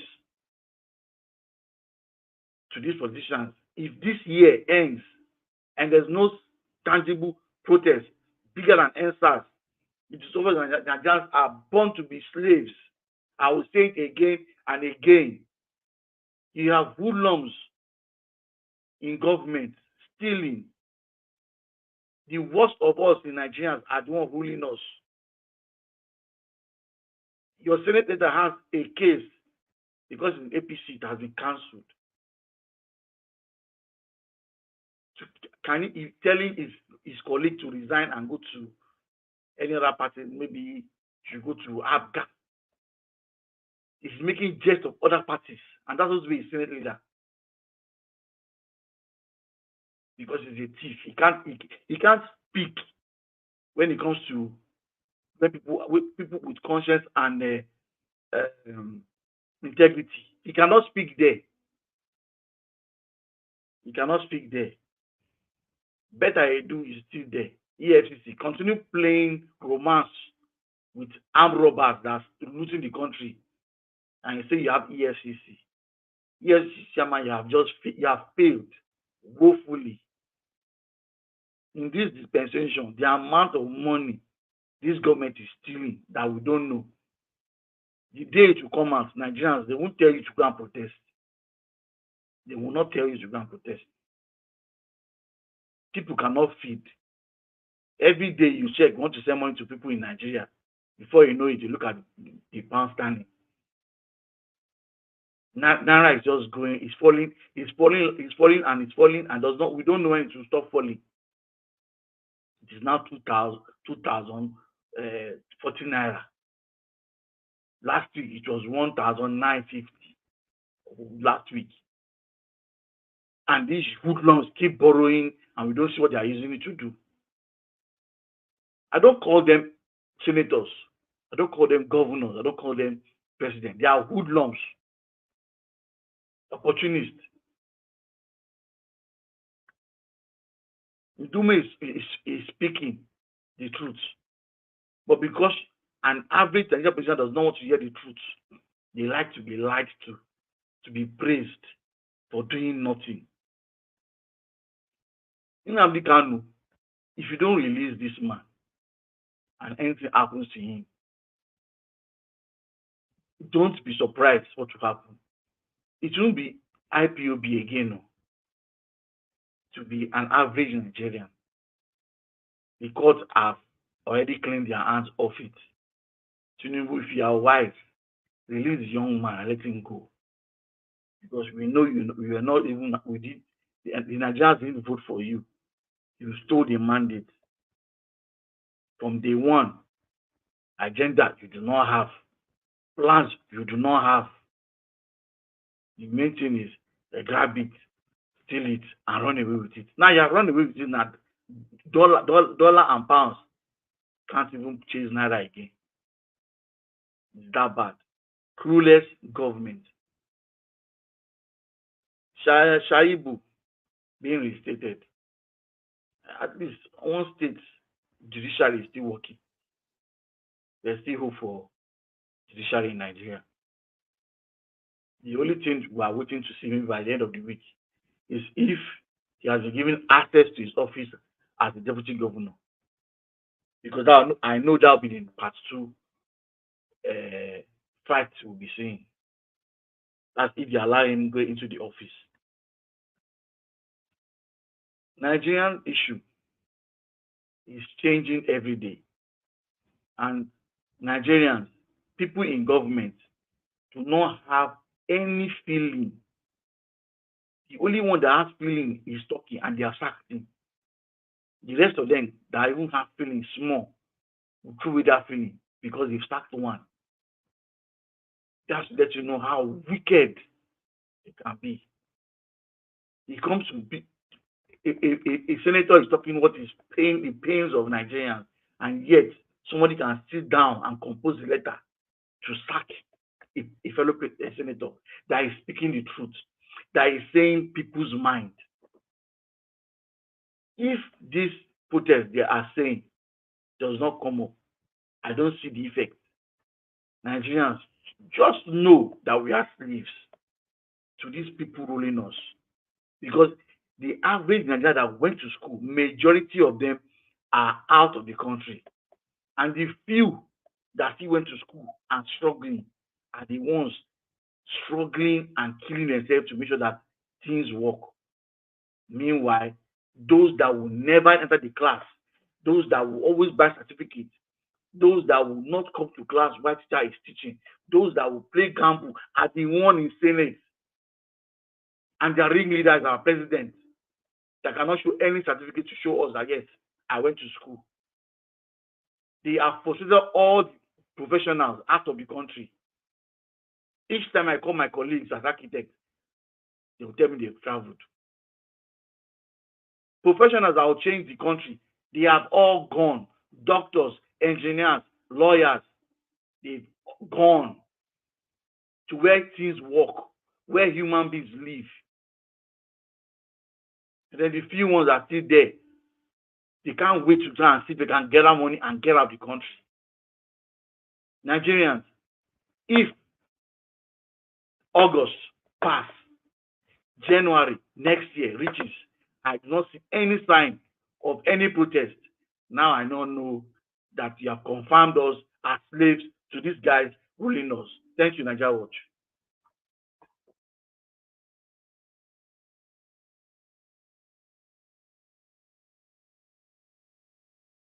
Oga Mashallah, thank you very much, sir. I appreciate you. Thank you so much.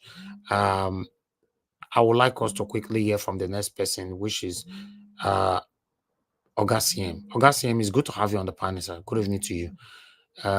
This one we don't come back again, so I'm very, very happy that you are feeling better now, because we don't miss you tire for this platform. Thank you, sir. Yeah, thank you very much, Nigeria Watch. Good evening, everybody. All protocols, please, duly observed. I thank each and every one of you. On today's this thing, I think what is it, Lord? What is the name? Lord Egosa. Lord Egosa. Thank you very much for what you said about Nnamdi Kanu. Why I have to say it is because you are not Igbo, I believe. So I want people to take note of that. You are not Igbo for saying that. Even the prophecies you made. But Nigeria, the thing is, sometimes it verges on the spiritual. Maybe I'm not a prophet, but maybe there's really something that the federal government wants.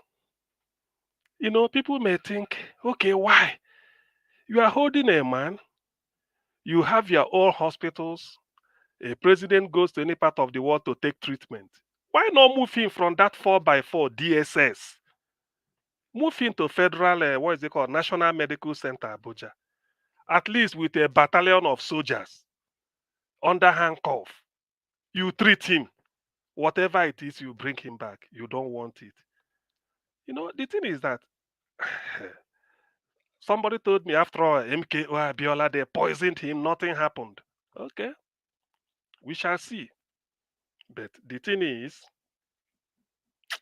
anyway, I don't want to say, because now the Kanu's case is a recurring decimal. Certain things should be left the way they are. They know what they want, and they will surely get it.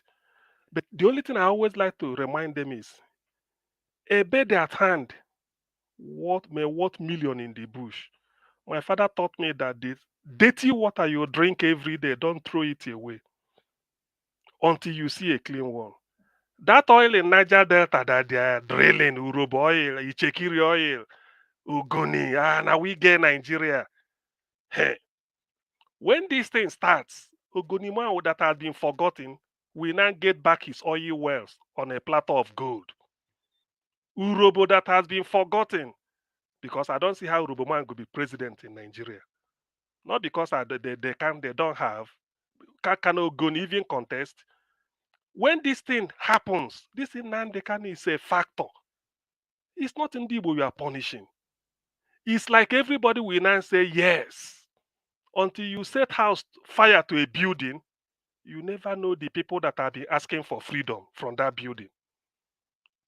You can never know who want to be free from a crowded bus until the bus will break down. You will think it's only the person shouting sins. Everybody will say, oh, thank God. So this is what Nigeria, I don't know what they are playing. They are playing God. But let it be. Nnamdi Kanu is only a human being. Let me now end on this. If Nnamdi Kanu dies today, like I always say, it means ICM will be coming after him. It means Nnamdi Kanu has died before most of us. Abiola died. Yes. Those that even conspired Abiola, June 12th, everything. We are there today. Some of them they went after Abiola. So death is not something. It's inevitable. It's a necessary end. According to Julius, is that will come when it will come. But if somebody is feeling that I hold you down, I want you to pass. Yes, the person and the can will pass on one day. If I am alive to report it, it means I'm coming after him. It's as simple as that. None of us will remain in this world forever. But the repercussion of that will be just only that Nnamdi Kanu is using microphone. The world had his voice. His death will shake the world. When I mean the world, people might think that, hey, who is he? We shall see. That is when you know that even the world have ears. This thing called Nigeria this bloody river called Nigeria that has been watered by the blood of Ndibu since records began will cease to exist. But let me stop there. Let them not think that the coalition, the conspiracy that fought the civil war are no longer like that. Professor Banji Akintoye applied to Tinubu, saying it openly that Yorubas are tired, they want to get out. Because a bomb exploded at Ibadan. The Yoruba people took it upon themselves to find out why a bomb should explode. Miyetiala, the Fulani are asking them if they dare make inquiry about it, more will come. What does that tell you? Professor Banji Akintoye is a well-read Yoruba man. He knows Yoruba inside out. He wrote a book. He's a emeritus professor of history. You don't joke with such people. Since then, I keep my ears wide open. Nigeria is coming to an end. But it's a shame that they feel that holding in Nnamdi Kanu, you want to solve. Nnamdi Kanu is one person, but if he goes, Nigeria ceases to exist. Thinking that Ibibio man will like to be in the same country with a Fulani, Urobo man, Edo man will serve throne, not be only Igbo. Now, everybody go. And as they are going with the oil wells. So those people that claim they are drinking Nigerian oil, they are wasting their time. That's that. Let me stop now. Then I thank Governor Sanwo-Olu of Lagos State for what he did. Every little helps. That's what Tesco in the UK says. I'm so much happy. I don't care the way he runs Lagos State or whatever, but what he did to youth corps members. I remember when I was passing out with 2 awards, 2 certificates, one on as a national, as a state honors award winner in Kanu, and the other one as a national with a national certificate. I know what it means. Any change in your pocket is like a gold. Imagine giving them 100,000. I call on all other state governors, even if you can't give up to 100, even if it's 20, even if it's 30,000, 40, 50, between 100 and 20, try and give something to each person. As they are passing out, you say, this is free, just take it. It goes a long way. It might be transport fare. It might be for their first transport money to be trekking around looking for jobs. So Sanwo-Olu, you did the best. I hail you. I wish I know you in person. I will call you and congratulate you and thank you. You did what so many people hasn't done. You have a make of human sympathy. Whoever served in Lagos State will be happy that they are passing out. Now, let me talk on Philip Shaibu. Philip Shaibu's case brings up one question. How much of parties' internal processes and procedure is regulated by the judiciary? Why I'm asking this question is, to PDP in Edo, I'm not a member, but they said he played it as anti-party. He conducted a parallel primary in which INEC didn't supervise. It was Aswe's side, the one that brought Aswe, that they supervised, and so many other things that they something they said against him. Party is purely a question, but for the court, I don't know. And then the what is it called? The House of Assembly impeached him. Whether the process was followed or not, I don't know. But what I'm trying to say is that by the court saying this, so they will now go back and he'll be taking his salary and be serving. So does it mean that a party cannot discipline their own member? If you cease to be a member, I don't think they really serve him. And then even Philip Shaibu, like I saw him on one video, he already bought cars for APC governorship candidate, say he will support APC. Now, what does that? Is that not anti-party openly? So all these things, I don't know. So to me, it's like a web. I can't know how to untangle them, but it's for people to discuss. That's why I'm trying to sort of provoke thought. I don't know much about this. Then as for Nsima's verbal diarrhea, I think somebody has cleared that. That buffoon, first, is not Igbo. You see, it pains me when people want to revise history, they know nothing. When he mentions Aburi Accord and all those things he said, that's when I knew that the guy is a stark illiterate. This was the type of narrative 4 or 2 Nigeria used to give, that Aburi Accord Aburi meeting in Ghana was meant to sell south-south to southeast. That was his phrase. Sell the whole of south-south to southeast. In which I have to quickly counter him by bringing out the people that took part in that meeting. Only one person is an Igbo, Ojukwu. The rest are from different parts of Nigeria. So how can they be there? Ojukwu will buy everything over. You see, these are the type of narrative that when they say it, if you go on reacting to it, you may look stupid. But that tells you the level of stupidity, how illiterate some people are. They can't even read. You are coming to make up. The Igbos are organizing what is it called, protest against Tinubu. They were not even part of it. Hope Uzodinma is even telling the Igbo man cannot take part. So why is this issue of IPOB? Who are they organizing? Who? They tried it before. It started in Kanu during the Emir something, tussle. Later they say it came down to Niger. Later it's somewhere in Oyo. We were discussing it here. Now, what really is these people talking about?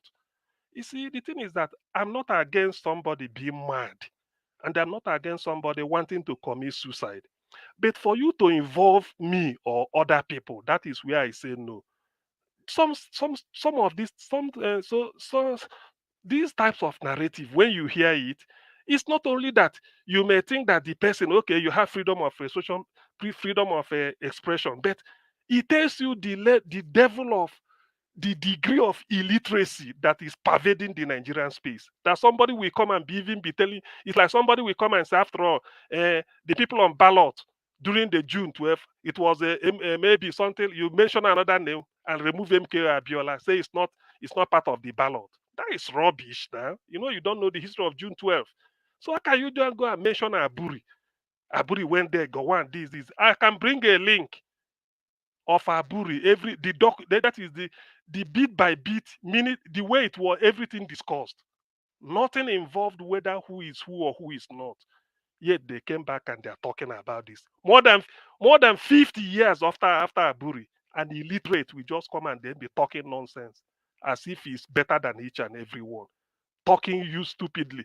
As for Igbo going where they are creating problem, I will even advise, whenever any Nigerian is in trouble, any part of the world, if an Igbo man brings a aeroplane for you to enter free of charge, please do not enter. Let me say this. I'm saying this I'm now putting it as a sort of an announcement. Any Nigerian that is in any part of the world, anywhere you may be, and it happens that there's an emergency, other countries are evacuating their people back home. Please, if an Igbo man brings a aeroplane and asks you to enter, please do not. Just tell the medicine, no, you are IPOB, you are Biafra, you are this. Not that when Osadebe and Igbo man said, if you reject me, reject whatever I have. That's what we are saying. Peter Obi is giving what is it called? He's giving a borehole in the north. Peter Obi, tomorrow, do they not know he's Igbo? So tomorrow somebody will say, hey, Peter Obi this, Peter Obi. But you are taking the water from Peter Obi and drinking. Tomorrow you will say Igbo this, Igbo. I mean, all this nonsense should stop. Now let me end on this impending protest. This is my take. Ndi Igbo, for whatever reason, for what it is worth, stay clear. No Igbo blood should ever attempt to join that protest because it will achieve nothing. Later, you will be a scapegoat. It is your blood that they will use to water the tree called Nigeria. So it's enough, it's enough. Ndibo should not be part of it. Let me now say this. Thank you. Thank you, Augustine. Thank you very much. I appreciate you, sir. Let me take this call quickly before I come back to the next person. Mr. Jude, thanks for calling in, sir. Talk to us, sir. Good evening to you. Yeah, good evening to everybody, especially Dr. CM. I've been listening to him and to others that have spoken before me. Good evening to those in the comment section. Let me not take too much time.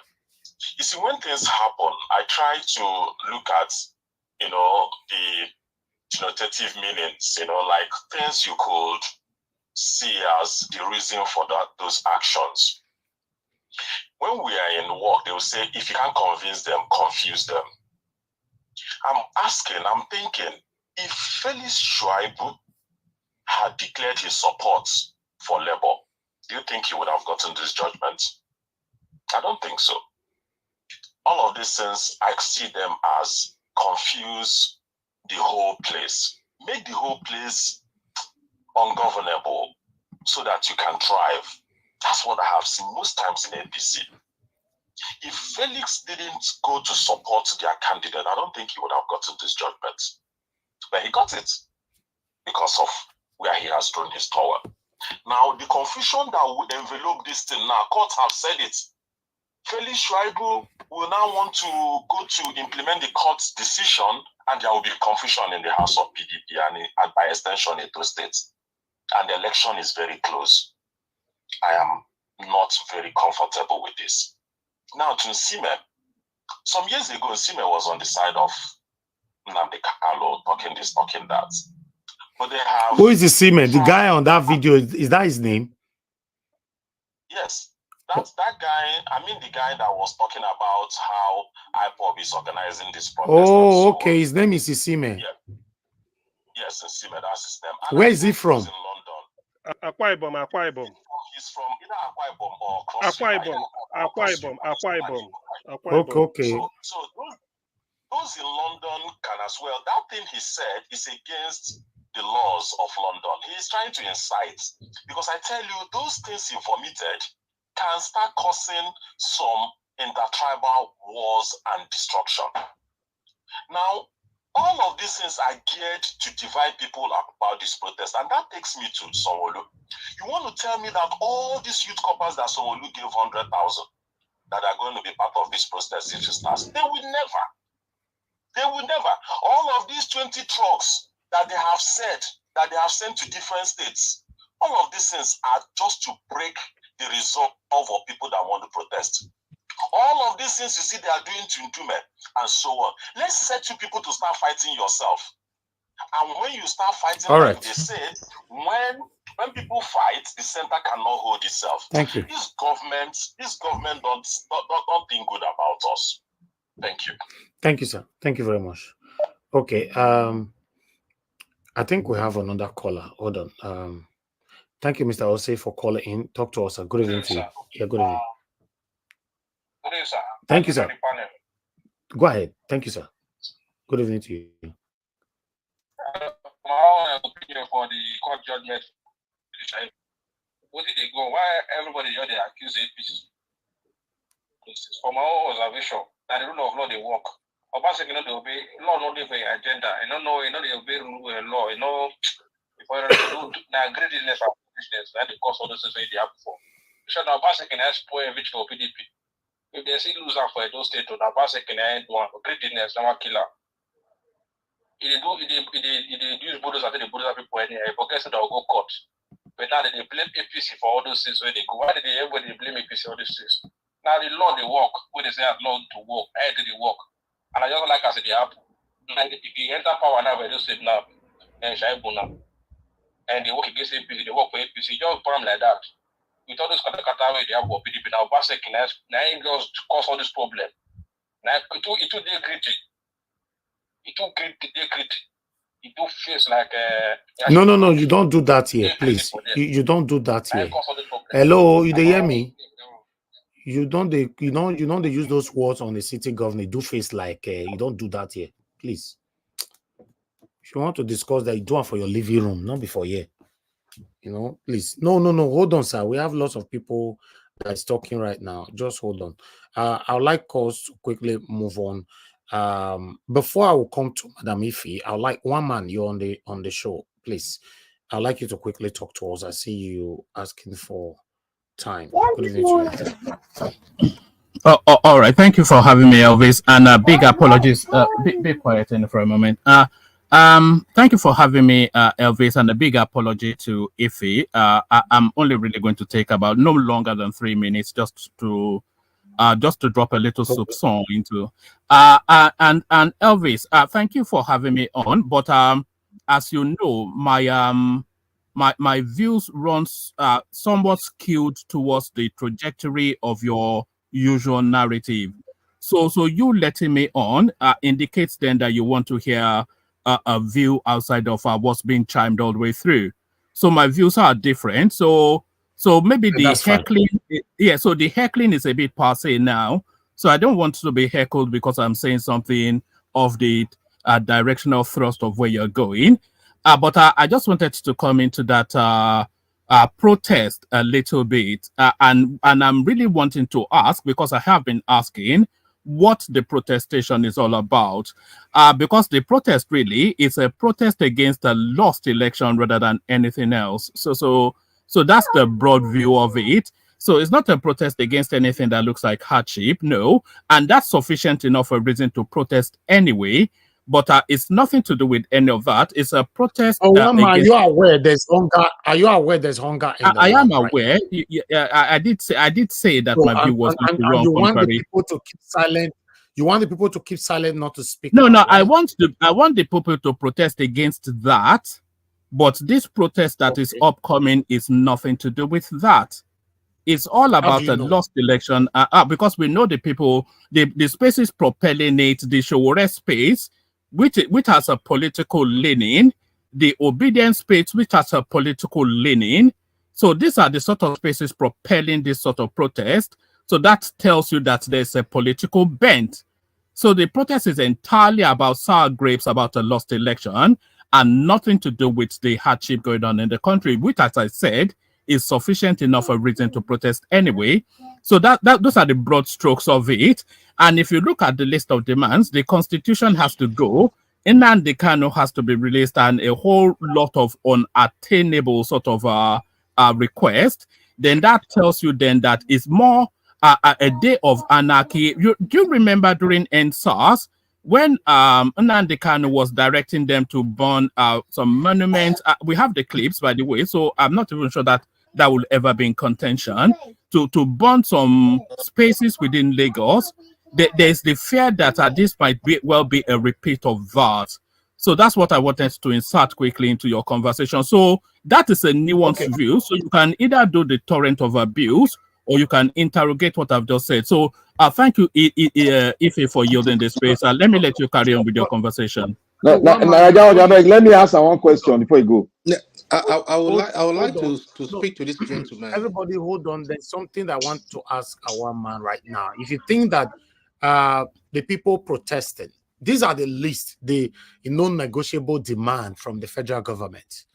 Scrap the 1999 constitution. Do you think that one have anything to do with, I don't know what you are claiming? Then too, no, as I said, I have the list myself, and I'll be discussing it later on. But as I said, if you have this list, do you think that this list is not enough to go for protest? No, I don't think the protest is about this list. I think the protest is about a lost election and a look to the future that does then not. What about if federal government listen to this list and grant at least 8 of the requests from this list? Don't you think everybody will be happy? Yes, the low-hanging fruits can be negotiated, but what is the release of Nnamdi Kanu doing with the nationwide protest? So that's a pecuniary space. So how can you insist that the constitution should be jettisoned? So and all of those. So as I said, the broad view and these views are held.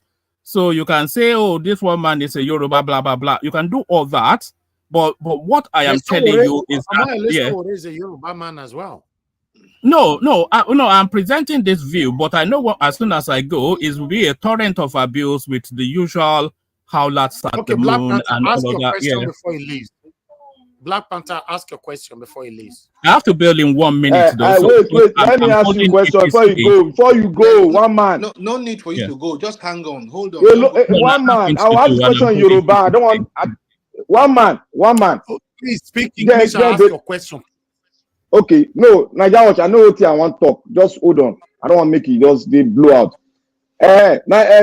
One man, one go. Why is it that you always trying to disrupt the narrative of the good and willing people of Nigeria? Why are you trying to disrupt it with they want Tinubu to go out of who want Tinubu to move out of government? Tell me. And mo te fe be lowo èló ni ó sọ fún ẹ ná? Èló no sọ fún ẹ? Èló ni ó sọ fún ẹ? Èló no sọ fún ẹ? Èló no sọ fún ẹ ná? All right, Elvis. This one man at Tinubu person may not come here again. Talk English, I beg. Thank you. All right. Let me answer the one he said in English, and I would yield the space back to Ife. Sorry, let me just. Nigeria, please. This is a very important question. Please, very, very important. One man, this Tinubu you are referring to, is he the Tinubu you say is the worst criminal Nigeria has ever produced? Because we have you on tape, or is there another? Yeah, well, no, you don't. You don't have me on tape saying that.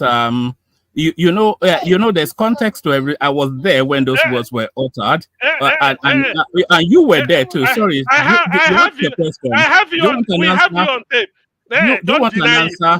Okay. Is this do you want to yell at me, or do you want after IPOB? After IPOB. All right. Elvis, let me leave. Let me leave because I don't want it to. You don't have to leave. Just hold on. One man not becoming here. You won't stay. No. Well, you need answers. Thank you for having me, Elvis. You need answers to the question. Let's play the tape. He's not going to shout now. Let's play the tape for you. Let's play the tape for you. No, you don't have to play the tape. You play it every Sunday anyway. No, let's play it. You want an answer, or you just want to shout? Let's hear you want an answer? Okay, you want to shout. Okay, carry on. Okay, hold on. Fogasium, please. He said he wants to answer you. Go ahead, one man. Okay. All right. I'll answer this and then I'll leave. And then hopefully you carry on with your session and you don't do Omale Yoruba and other things you do, but you will do it. But what CM was saying, I was there during that thing. What's it that I do? No, not you, but you know, anytime I turn up here, then it's usually as soon as I leave, then the usual flow of people will respond to you. No, I know what I'll tell you the meaning of what he said. I'll tell you after it goes. The meaning of what? What did I say? I really want to ask a question. Is this gentleman, is he a Nigerian? I'm from you are laughing. You don't get more Nigerian than me. You might be. All right. You might be. All right. A Nigerian. Let me leave. You might be a Nigerian. That guy not to be using this. You might be a Nigerian, but you are not in clue. You are not in clue of what is happening in Nigeria. For you to come out and say what it is protest all about, that means you are not in tune with what's happening in the country. In the man has been paid to come and say all rubbish. I mean, he in his way. In his way, I just hope he's still here listening. I hope he's here listening because is this still here? Nigeria Watch. We come here and we wait our time. He should not come in here and be telling us he wants to leave in 3 minutes because they should give him time to talk. He should wait for his turn. Okay. No, the guy. Right. I don't like insulting people, but I think that guy. I mean, he needs some intellectual intelligence. Mr. Watson, thank you, sir. Thank you very much. Sorry. I like. Now, Josh, let me tell you the meaning of what he said. Let me tell you the meaning of what he said to you. Can I say it? Yes, okay. Yes, He said. You should. When I go, you will continue with your Omoale program. That is, you are sort of selling a wrong narrative to the Yoruba people, calling them Omoale, calling them bastard program. You are using your medium to call them bastard. Oh, okay. All right. That's an insult. But listen.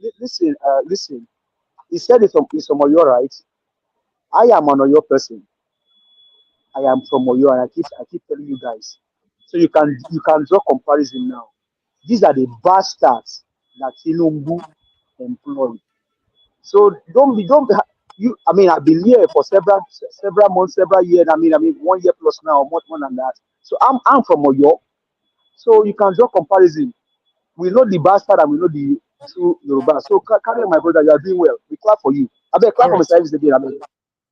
Thank you, my people. I would like us before I move on. Some of you that is saying don't allow this in, don't allow that in. You are not here to teach me my job. I know what I'm doing.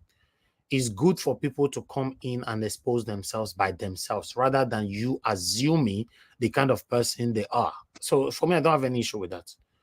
It doesn't In matter fact, if the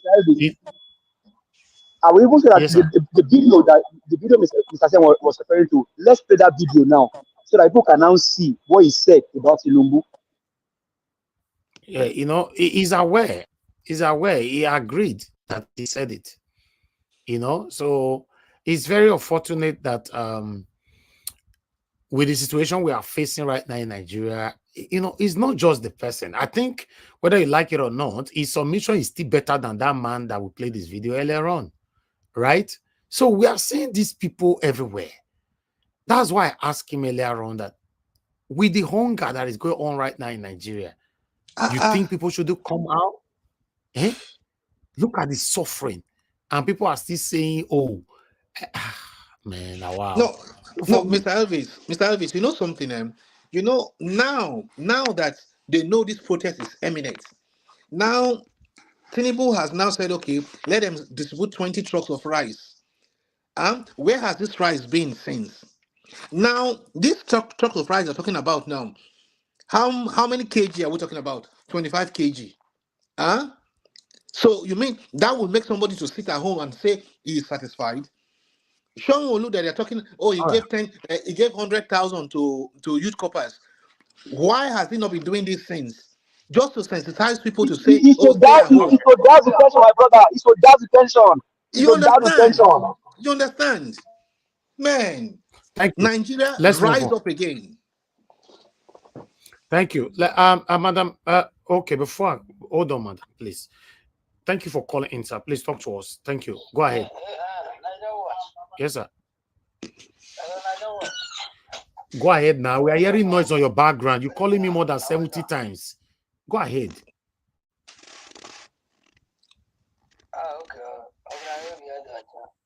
From Denmark.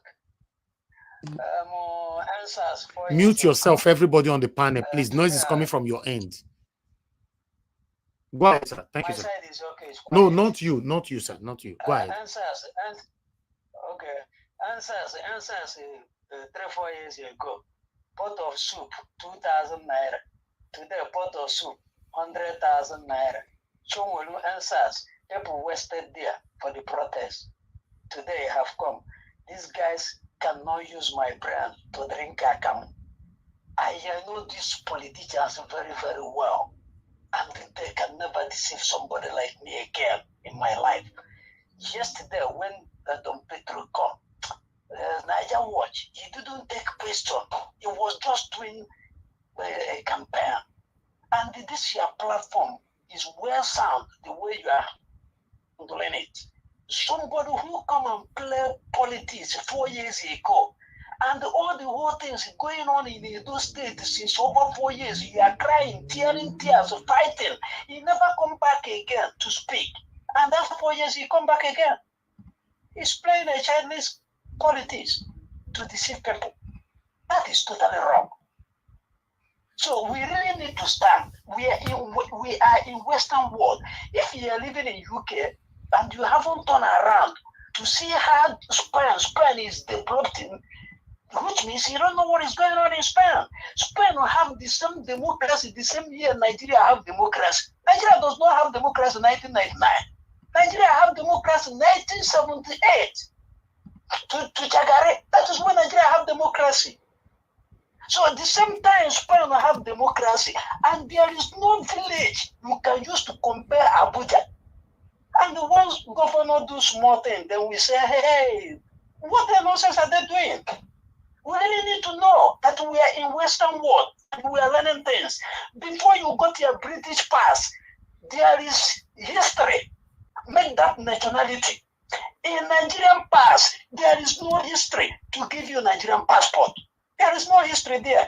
They are asking your bachelor certificate, this certificate, just to make money. NI number. Is this a country for someone to praise anybody there? Both the lawyers and the professors, there is none. They have not fight. The lawyers and the judges need to wake up and stand and fight for the people who do not qualify to the level they have gone. That is why we praise them. And who we praise them is your children, so not you. Because we are seeing them. They have nothing to offer. In Edo State, the PDP and the APC, they are coronavirus. Then to sweep them out. I am telling the Edo State this, to stand and liberate their land. Thank you. God bless you, man. Keep it up. Thank you, sir. Thank you very much, sir. Thank you. Okay, before I call on Madam Ife to speak to us, I would like you guys to listen to one man here. The question that you guys asked him earlier on.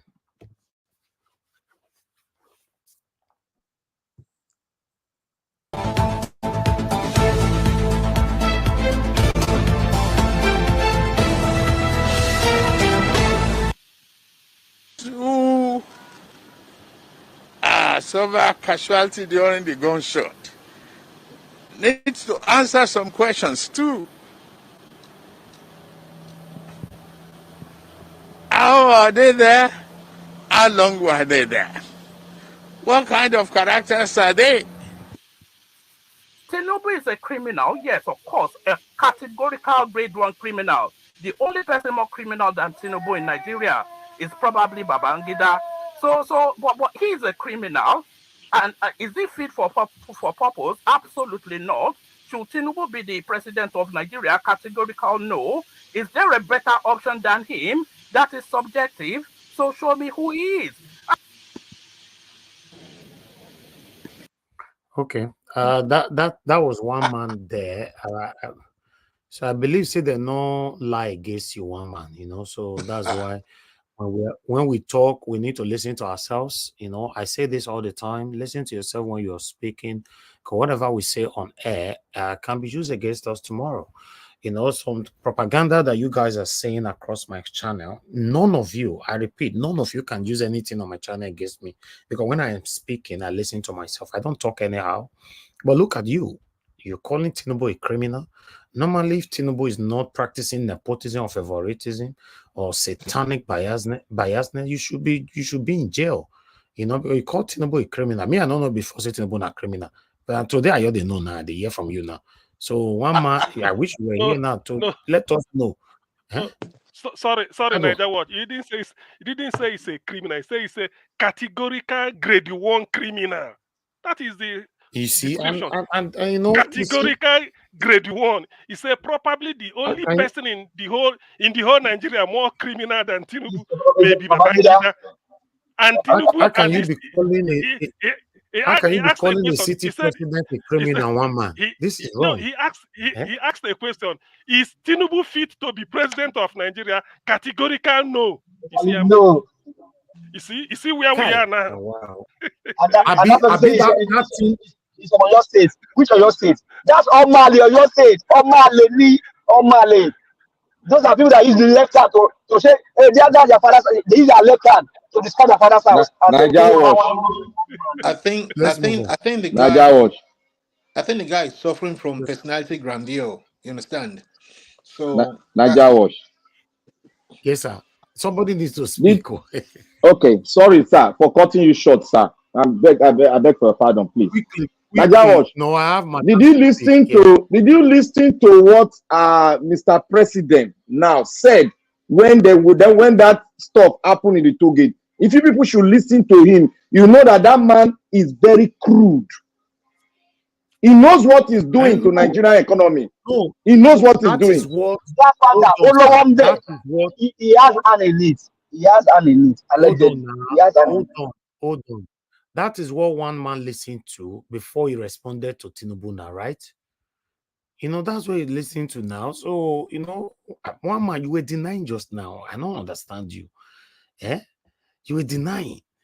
I don't understand you. You're just your platform is a one-way traffic. You know, you should know that you shouldn't compare your platform with Niger Watch in any category. Niger Watch stands for a better Nigeria. Nigeria can be better. Niger Watch call out anybody. We don't practice nepotism here, favoritism. We don't practice satanism on this platform. Not like you that you will see black. You want to convince everybody that black is not black, is white. We don't do that here. I don't do that here. You know that.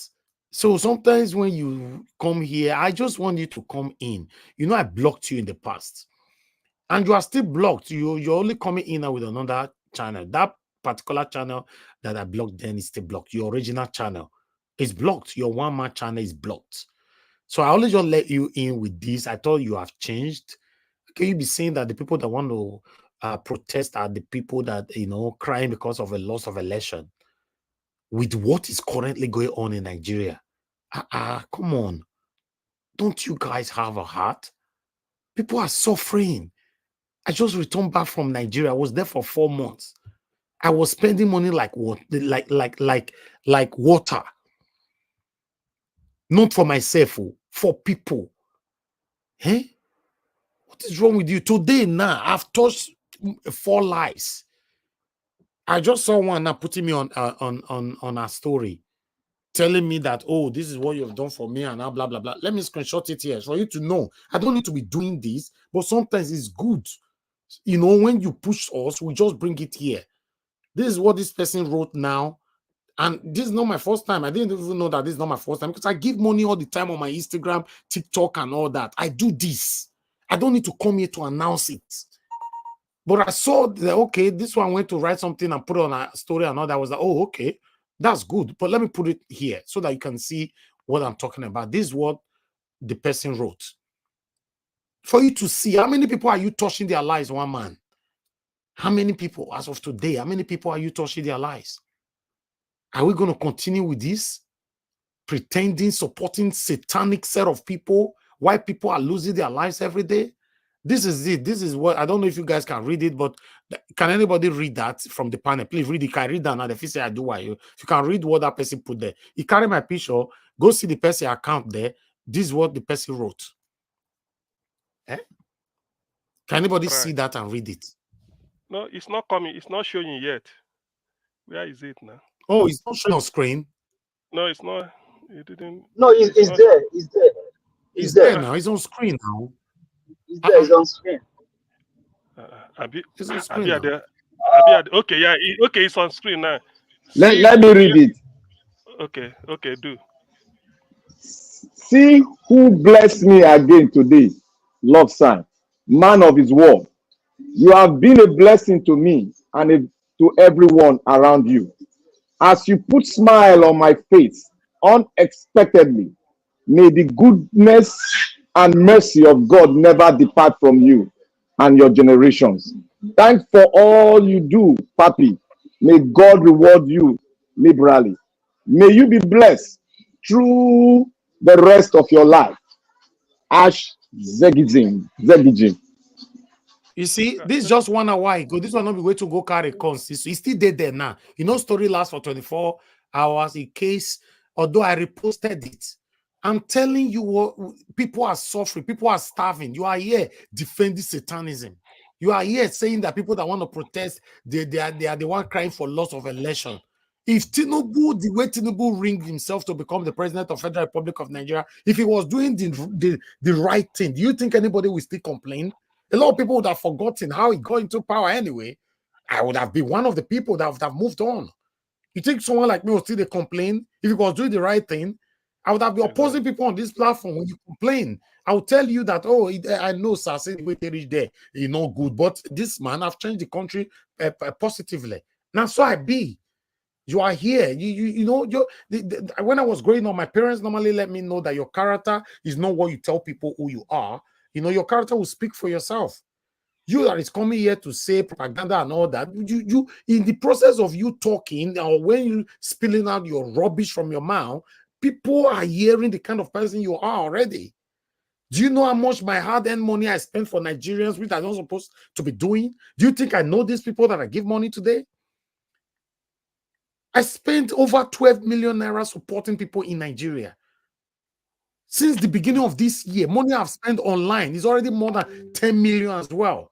And I can say that categorically. Today, I've given 220,000 naira out to each people. That is altogether 220,000 naira just before I came on air. I don't supposed to be doing this. If Nigeria was better, do you think I would be doing this? Do you know how many people listening to me right now that is doing the same thing? Do you think I give money to the white people, the British here? And you live in United Kingdom. That's the painful part of everything. You live in the UK where people don't beg for money, don't beg for these things. Even though people beg for anything in the UK, the percentage is just 1% out of 100%, if not less. Look at the situation of our country. I showcased the comments earlier on where somebody is begging that I just need money to buy food. Do you know how many people come to my inbox, on my Instagram, on my Twitter, on my TikTok, on my Facebook? Sometimes I skip. There are some of them you can't skip anymore. So, what I want to do now? Somebody posted a video. Ashake posted a video. Not the musician. The guy is I think is a philanthropist as well. He helped people. He posted the video that was last week. I commented on that his video, not from my own platform. I commented on that his video. Please tell me what 20,000 naira can do for you right now. Within 10 minutes, I got more than 1,000 comments under my own comment. Then I asked, please post account. We're going to randomly select people. Do you know how many people I blessed that day? Just last week here. And I have proof to everything I say on air. If I wanted to be showcasing, doing videos to let you guys know what I do or what I did when I was in Nigeria, you'll be saying, oh, wow. But I don't want to turn my platform to become a charitable platform. My platform is a political platform. We call out our government to do the right thing. That's all. Do you know how many people that have reached out to me privately that know, bros, be showcasing this thing, be recording it? If you help people, I say, no, it's not my thing. I believe I receive my blessings by just doing it and walk away. But you come here defending Satanism. It's very sad. By now, I thought you have changed. I thought maybe by now you even be using your platform to call out Tinubu to do the right thing. Yes, fine, you supported Tinubu. Everybody have right to support whoever they want to support. I didn't support him. I support Peter Obi. And if it was Peter Obi, they're allowed to rule.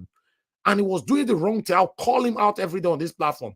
Or are you not aware of death that I supported Governor Obaseki?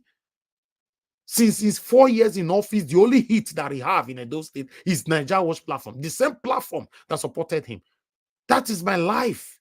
I'm not supporting you because even when you are still doing the wrong thing, I'll still be supporting you. And don't support me whenever you know I'm doing the wrong thing. This is not nice now. Look what is happening in our country. Kidnapping everywhere. There's a video that I saw just now on Niger Watch platform. A 16-year-old boy caught carrying a GUN with a live cartridge. It's a 16-year-old boy. And they ask him and they say, I'm hungry. And that's his statement. I wish I can play it here. But the way they take tire for granted, I can't. There are so many videos I can't play here. But if you're on Niger Watch platform, you know what I'm talking about. He said I wanted to eat. I used the GUN to stop the woman because I was hungry. Okay, how do you want us to justify that or understand now if the person was lying or saying the truth? Because really, there's hunger in the land. Wow. Madam Ifi, please talk to us, man. Thanks very much for your patience. Good evening to you. Please unmute yourself. We can't hear you. Okay, you want us to come back to you then? Okay, let us come back. Let me call someone else. It looks like you are busy. No. Can you hear me? Yeah, we can hear you now. Thank you. Okay, hi. Let me laugh a little bit. Sorry. Elvis, sorry. Good evening, guys. So I wrote down a lot of stuff here. Let me start with one man. One man, good evening, wherever you are. I don't have anything against you, okay? But two things I have for you. If you want to support Tinubu the way you are seriously and strongly supporting him, move down to Nigeria so that you can feel the pain of other people. You can be in the comfort of your house where you have 24 hours electricity, where your children can go to the best school. And then you'll be supporting somebody in Nigeria. Move back to Nigeria and feel the pain. Other than that, I don't have anything to say to you. Forget about what is in the tape. What you are trying to do is for us to be, whether we like it or not, we must accept this government. And people will not accept it. Let me tell you, when people say Tinubu build Lagos, Tinubu build Lagos, if I have opportunity to speak to him, I will tell him he didn't build nothing. If I were Tinubu, with the way he got into this position, he would have done things differently to alleviate the pain and the anger of people. But every day he keeps reminding us that this election was stolen. And people like you keep justifying that he is the president. If you look, now he has asked for another 6.2 trillion naira for 2020 budget to supplement we are still in June, right? July, 6.2. And the question you got to ask yourself, the ones we borrowed, we took out from January up, what did you do? Nothing. For 20-something years, we are still talking about electricity. Electricity, the new power minister told you people it's going to take about 4 years. And we have gotten our independence for 60-something years, and we still don't have it. And somebody in London is somewhere, trying to convince me to accept this government. And I will not accept that.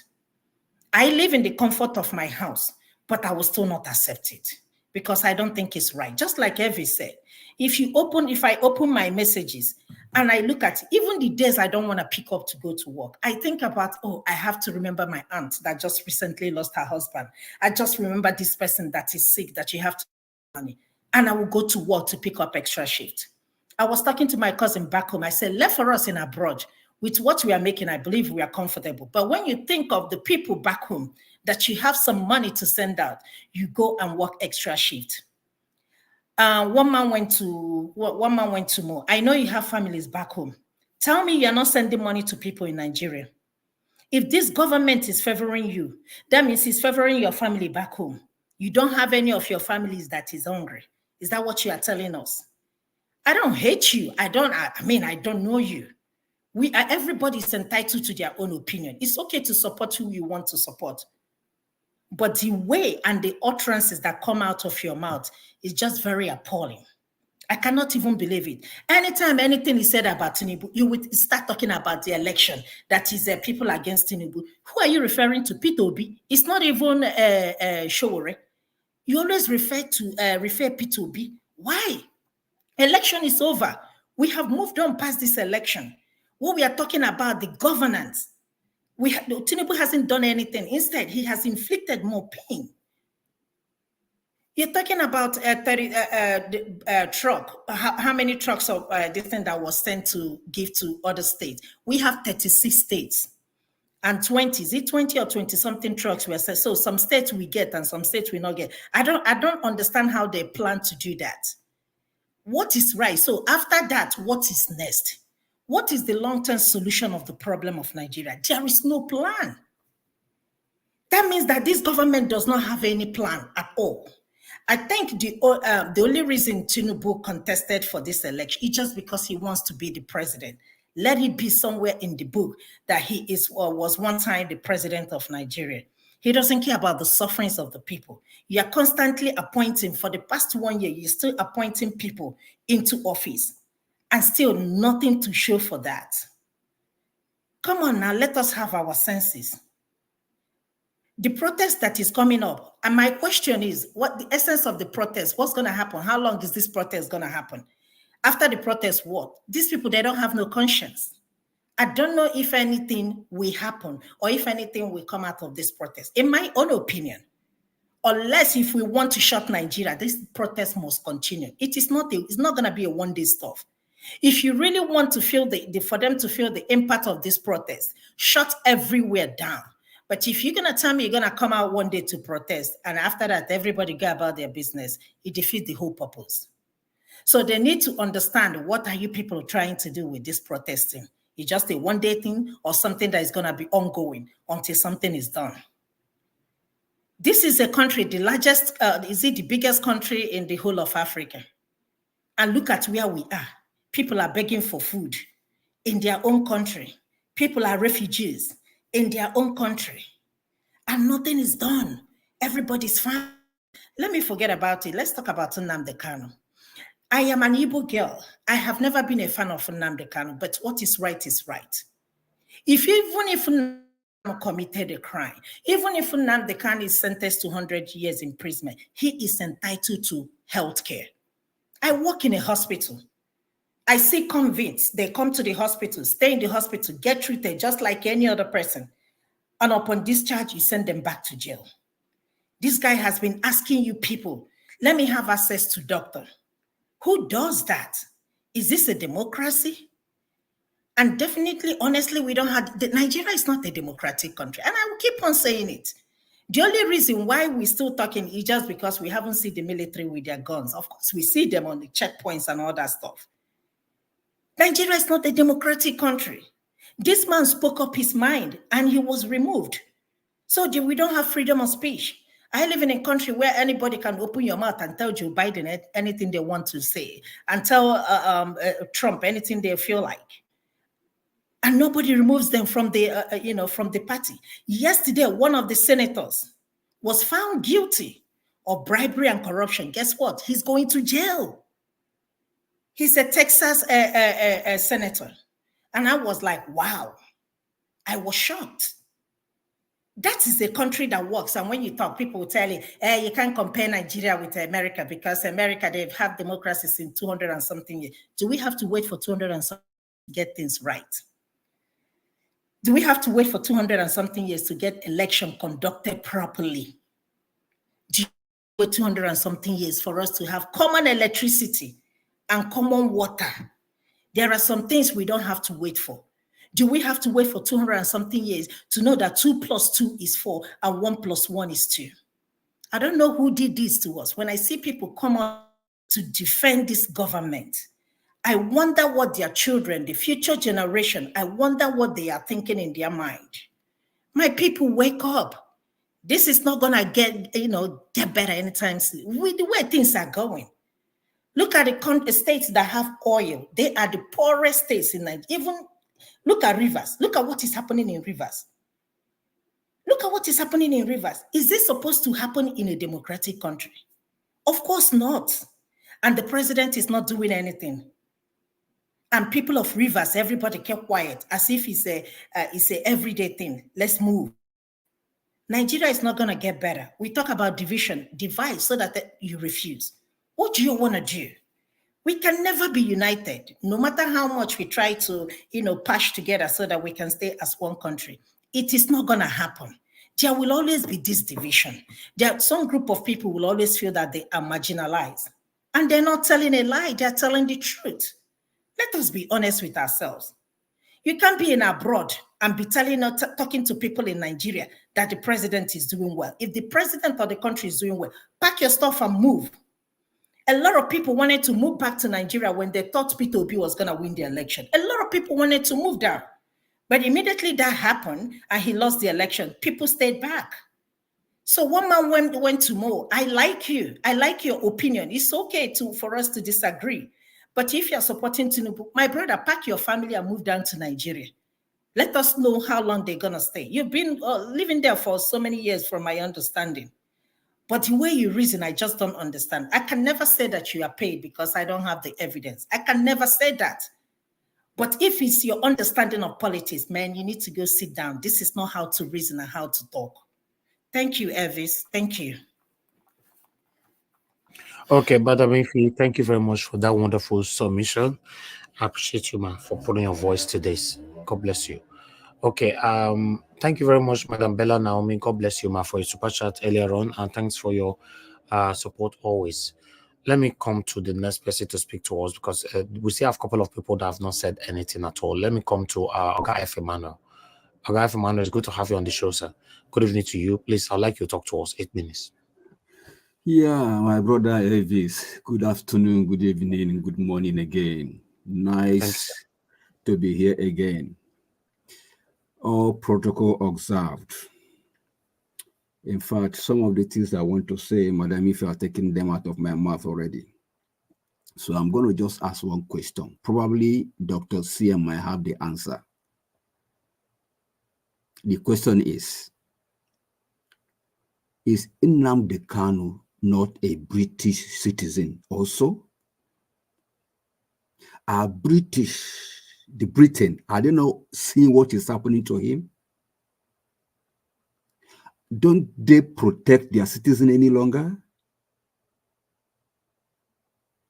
Are they not aware that the courts in our country have, let him go, have acquitted him, have, ruled that he's free? I just want to know. In fact, I just want to know. Maybe I don't know the latest updates. It's just a question.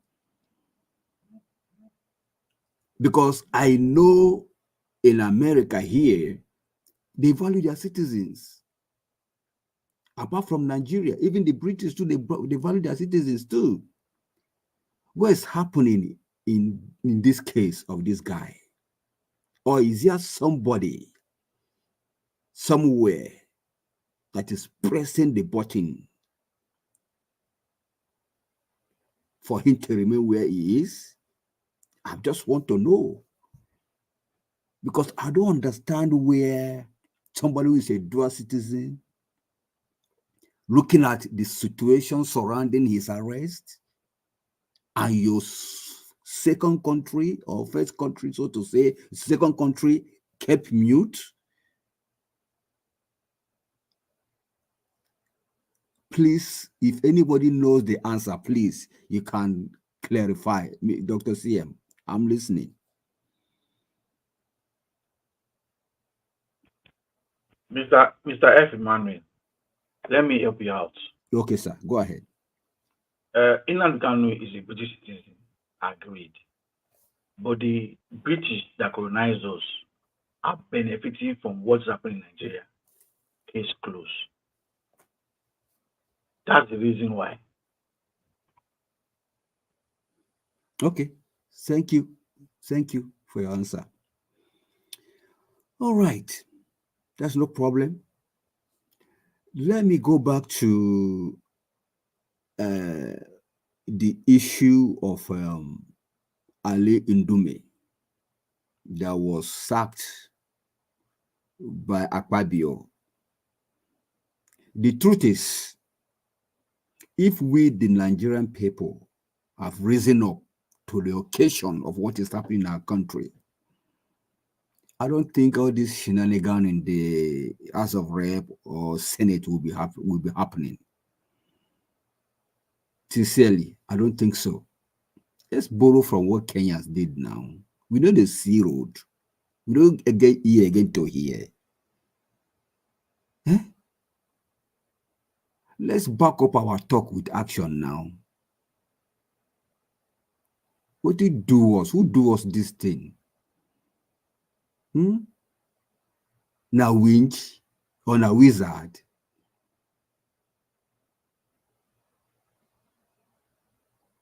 Nigerians, you know hungry no hold you again. You know they hungry. You need to see what thing they happen for your country.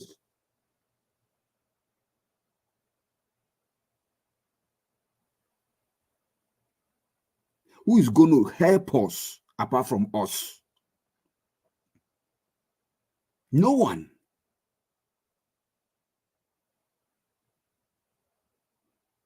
So please, all the things that is required, all the information that you need is being let out every day by the social media. So which excuse do you have? Even some things that we are not privy to know before, during a military government. At this time and age, everything is open. Don't you have knowledge of the loot? Don't you have knowledge of the corrupt system? Don't you have knowledge of the corrupt judiciary? Don't you have knowledge of the correct military? And the security architecture that we have back home? We have the knowledge of all these things. And we kept quiet. Hi. Now, wow. Nigerians on a try. On a try. That is to say, you accept wholeheartedly the suffering, the looting, the stagnation. That's what it means. Silent is consent. Is agreeing to whatever you are being meted to. For my Edo people,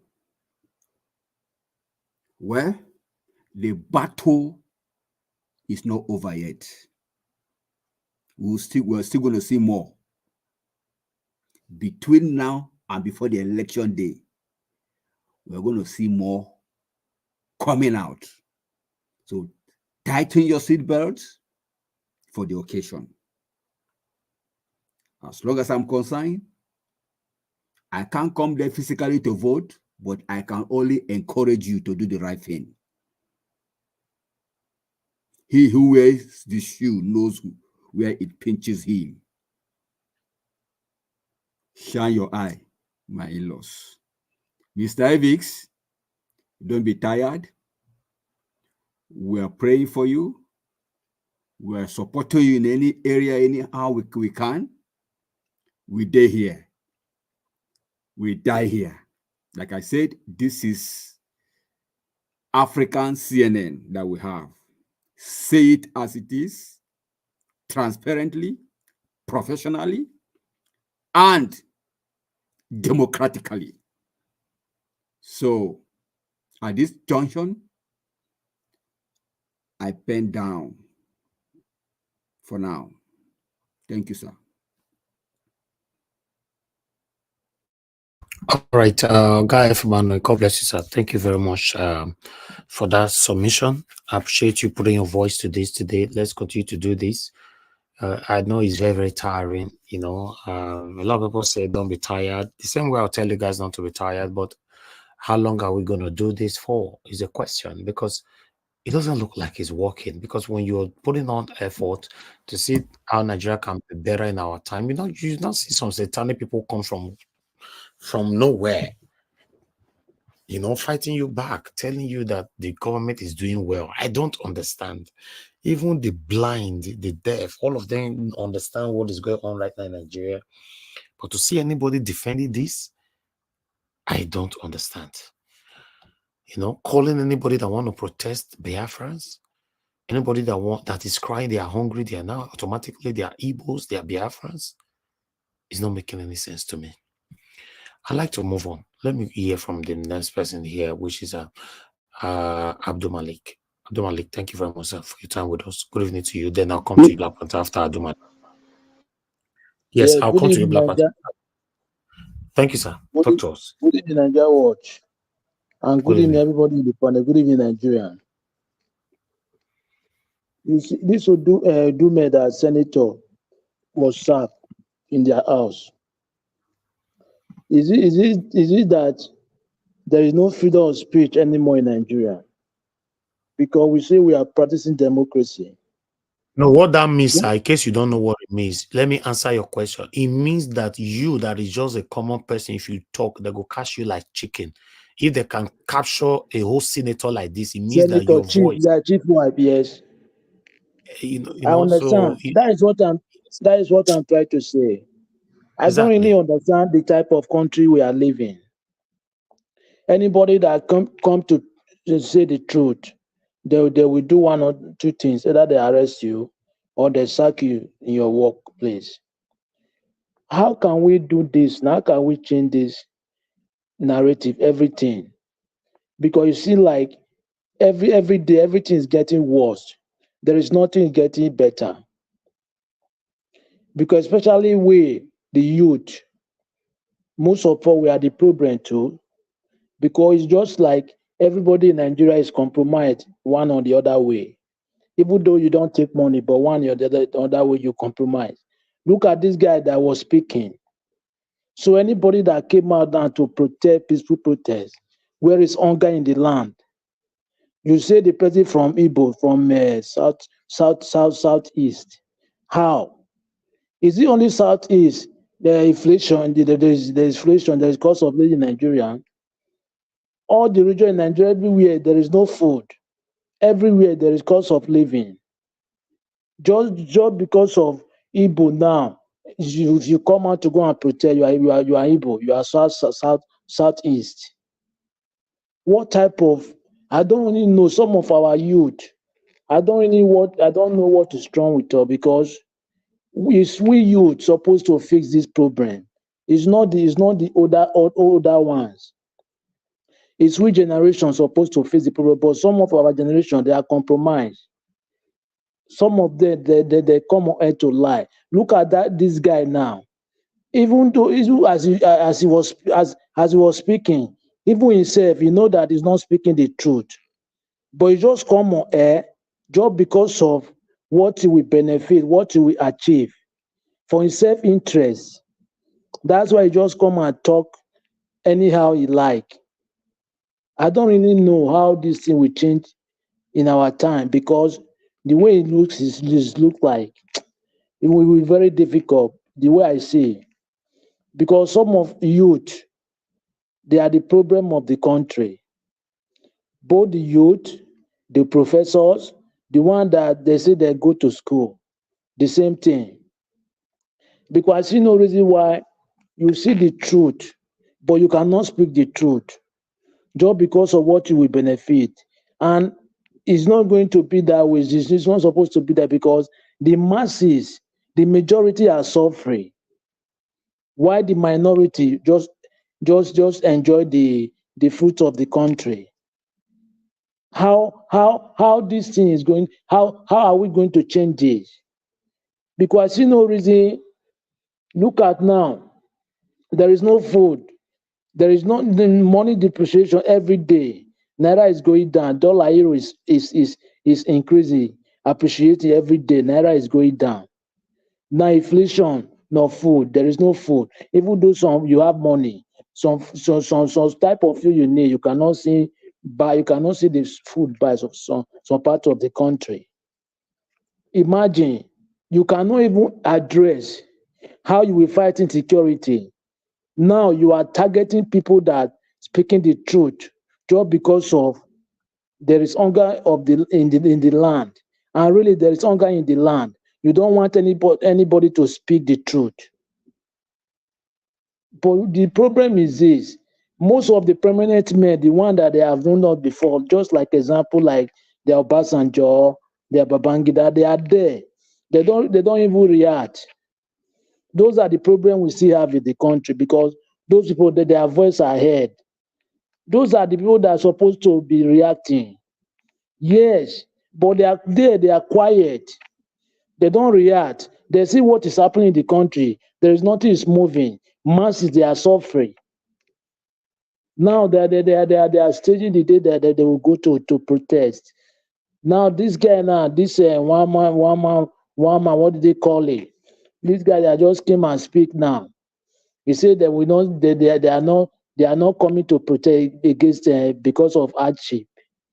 Who told you that? You are lying. You just come to lie to convince people. What are they going to protest for? Just because of the lost election. That is lie. Everybody is angry in the country, according to Ndume, what he said. It's just because they are waiting for we start it. You will see what will happen. This Tinubu is doing. Anybody that speaks the truth, he will attack him or he will sack him. You will see how this thing will end. It will not favor him, because he's the one that arranged protest against Jonathan. So now your own is worse than Jonathan. You don't want anybody to talk. If anybody talk, you want to silence the person. How does that? It cannot work that way.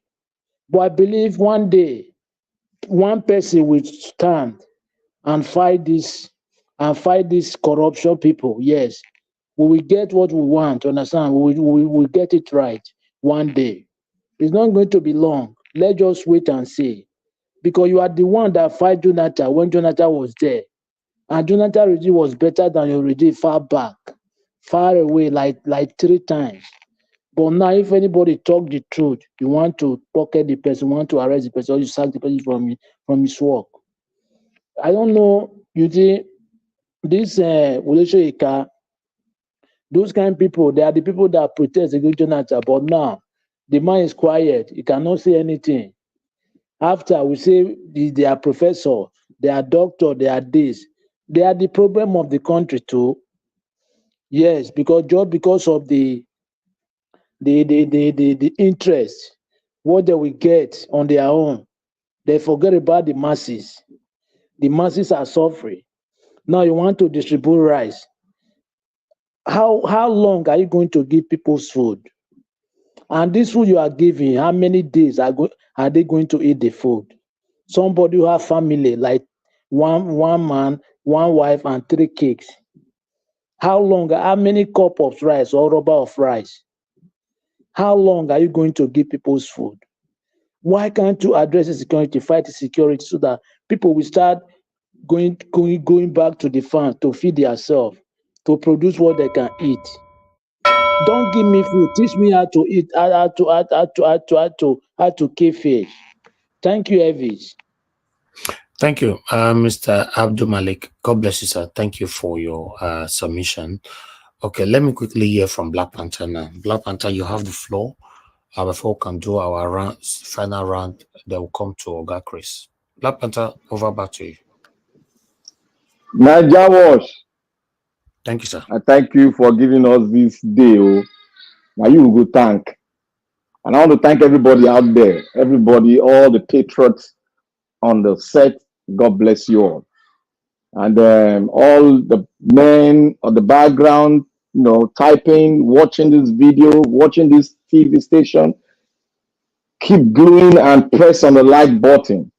You are doing a great service to the emancipation, for the emancipation of that great country called Nigeria. You are doing something great because you are going to send information to every looks and crannies.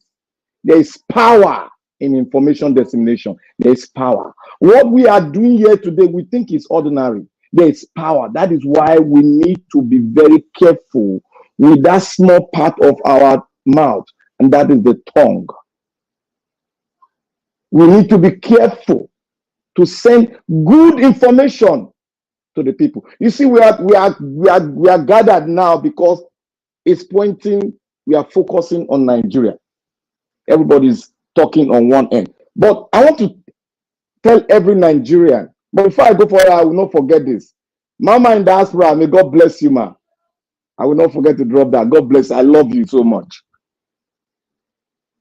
You see, when it comes to Nigeria issue, all of us are focused. Talking gradually, we are getting on the one straight line now. We are getting there. We are getting there. But we have not gone there. We are not right on that real dot that we need to get to. You see, you know what made, if every one of you have been following Kenya uprising, I don't know if you have been following it. Do you know what made Kenya uprising become a success today? You know what? You know what the Kenya people did? The NSAS, they learned from the NSAS. They used the power of the media. The internet, they use the power. There's power on the media, very, very powerful. For your campaign to be successful, you need to make use of the power of the media. They made use of it, and you know the next step they went to. All those people like one man. That's why I told him. I said in Yoruba, I said, "Eloni won fun e, eloni won fun e." The meaning of that is that, how much did they give to you that you are bringing down your own brothers and sisters? How much? He cannot answer that question because I knew they gave him money. I knew. This one is not allegedly. I knew they gave him money. That was why I asked him. You see what the Kenya did to people like him and other people that are going all around talking against the will of the people, the majority of the people. Do you know what they did to them? They visited them. The Kenya people were well organized. They visited them in their home, not on media. That's why you see the Kenya uprising, no man uttered word against that uprising. Even the cleric, they were in support. No man uttered any word. And Mr. Najawad, I sent you a video. That video is a very standard video, and I thank God some of the clerics are rising up to the occasion.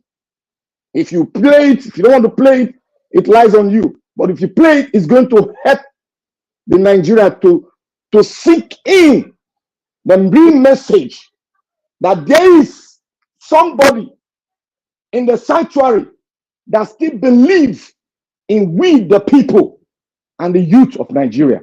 And he sent it an open letter to the commander-in-chief of the armed forces, that is the person of Tinubu. That was an open letter, it was not a threat, an open letter. Now, you see, why we are here and we are talking, please, I beg every one of us, please pull out your heart and send a strong message to the people, because they are listening to us. They are all listening to us. They are very attentive, they are listening to us. And if you see the charter they draw on the issue of coming out for the rally, like I said one thing, I said that rally is not going to work. The reason why it's not going to work is because we have not designed a system apart from the NSAS. We have not designed on that, because these people are very cunning. This politician you see, you have to be ahead of them. And when you are ahead of them, you have to design a system where you can close all the rat holes of the politician, so that they will not come out with their so-called people like one man, one vote, one man, whatever he call himself. You have to close their mouth. And there's a way they do it. And that way they do it, the people know. The people that are into revolution, they know how to do it. And do you know that there's another rally contradicting this rally that is about to take place? And I don't know who is sponsoring it, but every one of us know the people that are sponsoring it. There is a contrary rally contradicting the rally that is going to take place in the same August. That was why I said this is not going to work, because the person organizing it has left rat holes for the enemy to go through that rat holes and get to this rally, the main rally they are doing. What he's supposed to do is not doing it. The media, all around the media are very important. And how are you going to get to the Nigerian people, to the core Nigerian people, the people on ground? How are you going to get to them? That was why the NSAS was successful. They had a network where they get to their people. And their people now disseminate information where they all massively come out and converge. But this is not done. Even people in hunger, they are still supporting Tinubu as we are talking here. We don't know what is happening. That was why I said the mindset of the Nigerian people has been altered. And even the mindset of people in diaspora has also been altered. The reason why I'm saying this is that there are two-party system. We are running a two-party system in Nigeria, the PDP and the APC. We need to dismantle this party system. How are we going to do it? We need to holistically galvanize forces to bring down this 99 constitution. If you want to fight corruption, that constitution must go down. If you let that constitution remain, corruption will flourish, because that constitution is built on the foundation of corruption. That is why you see your judiciary, they can openly tell you that you cannot do anything. You see the judgment of the Edo State Deputy Governor. We don't like their party, but we don't like the judgment of the Obaseki-led government to remove a deputy governor who was elected, because a joint ticket, who was elected by the people. And you hurriedly, within a week, a short time, you now remove him. Is that how you practice your democracy? Is that democracy? No due investigation, nothing was done. It doesn't mean that if a man just talk, you just remove him from power. That is not how democracy is run. That is why I said we need a constitution where the African system that will benefit us, the thing that we can run by ourselves, that will benefit every one of us. That is what we need. And I knew that this man will come back.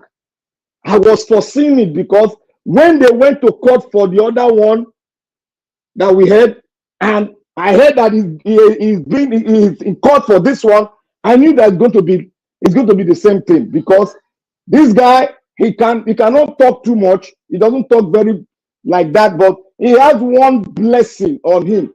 And that was when even him, I followed him. He was 2 years ahead of me. He graduated two years before I graduated. I knew him because we galvanized force to install him as the National Association of Nigerian Student president then from the Senate, where all odds were against him.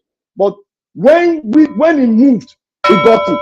So what I will advise everyone of us as we are galvanizing forces together as a Nigerian is the same thing with galvanized forces in all the states to remove APDP and APC. If not, you remain in that quagmire of rascality and injustice within and around Nigeria's space. 1999 Constitution must come down before we have a way. We must talk because everybody coming from every tribe must be part and parcel of that country, sovereign country called Nigeria. If not, let's go our father's way and let everybody go in peace. Thank you.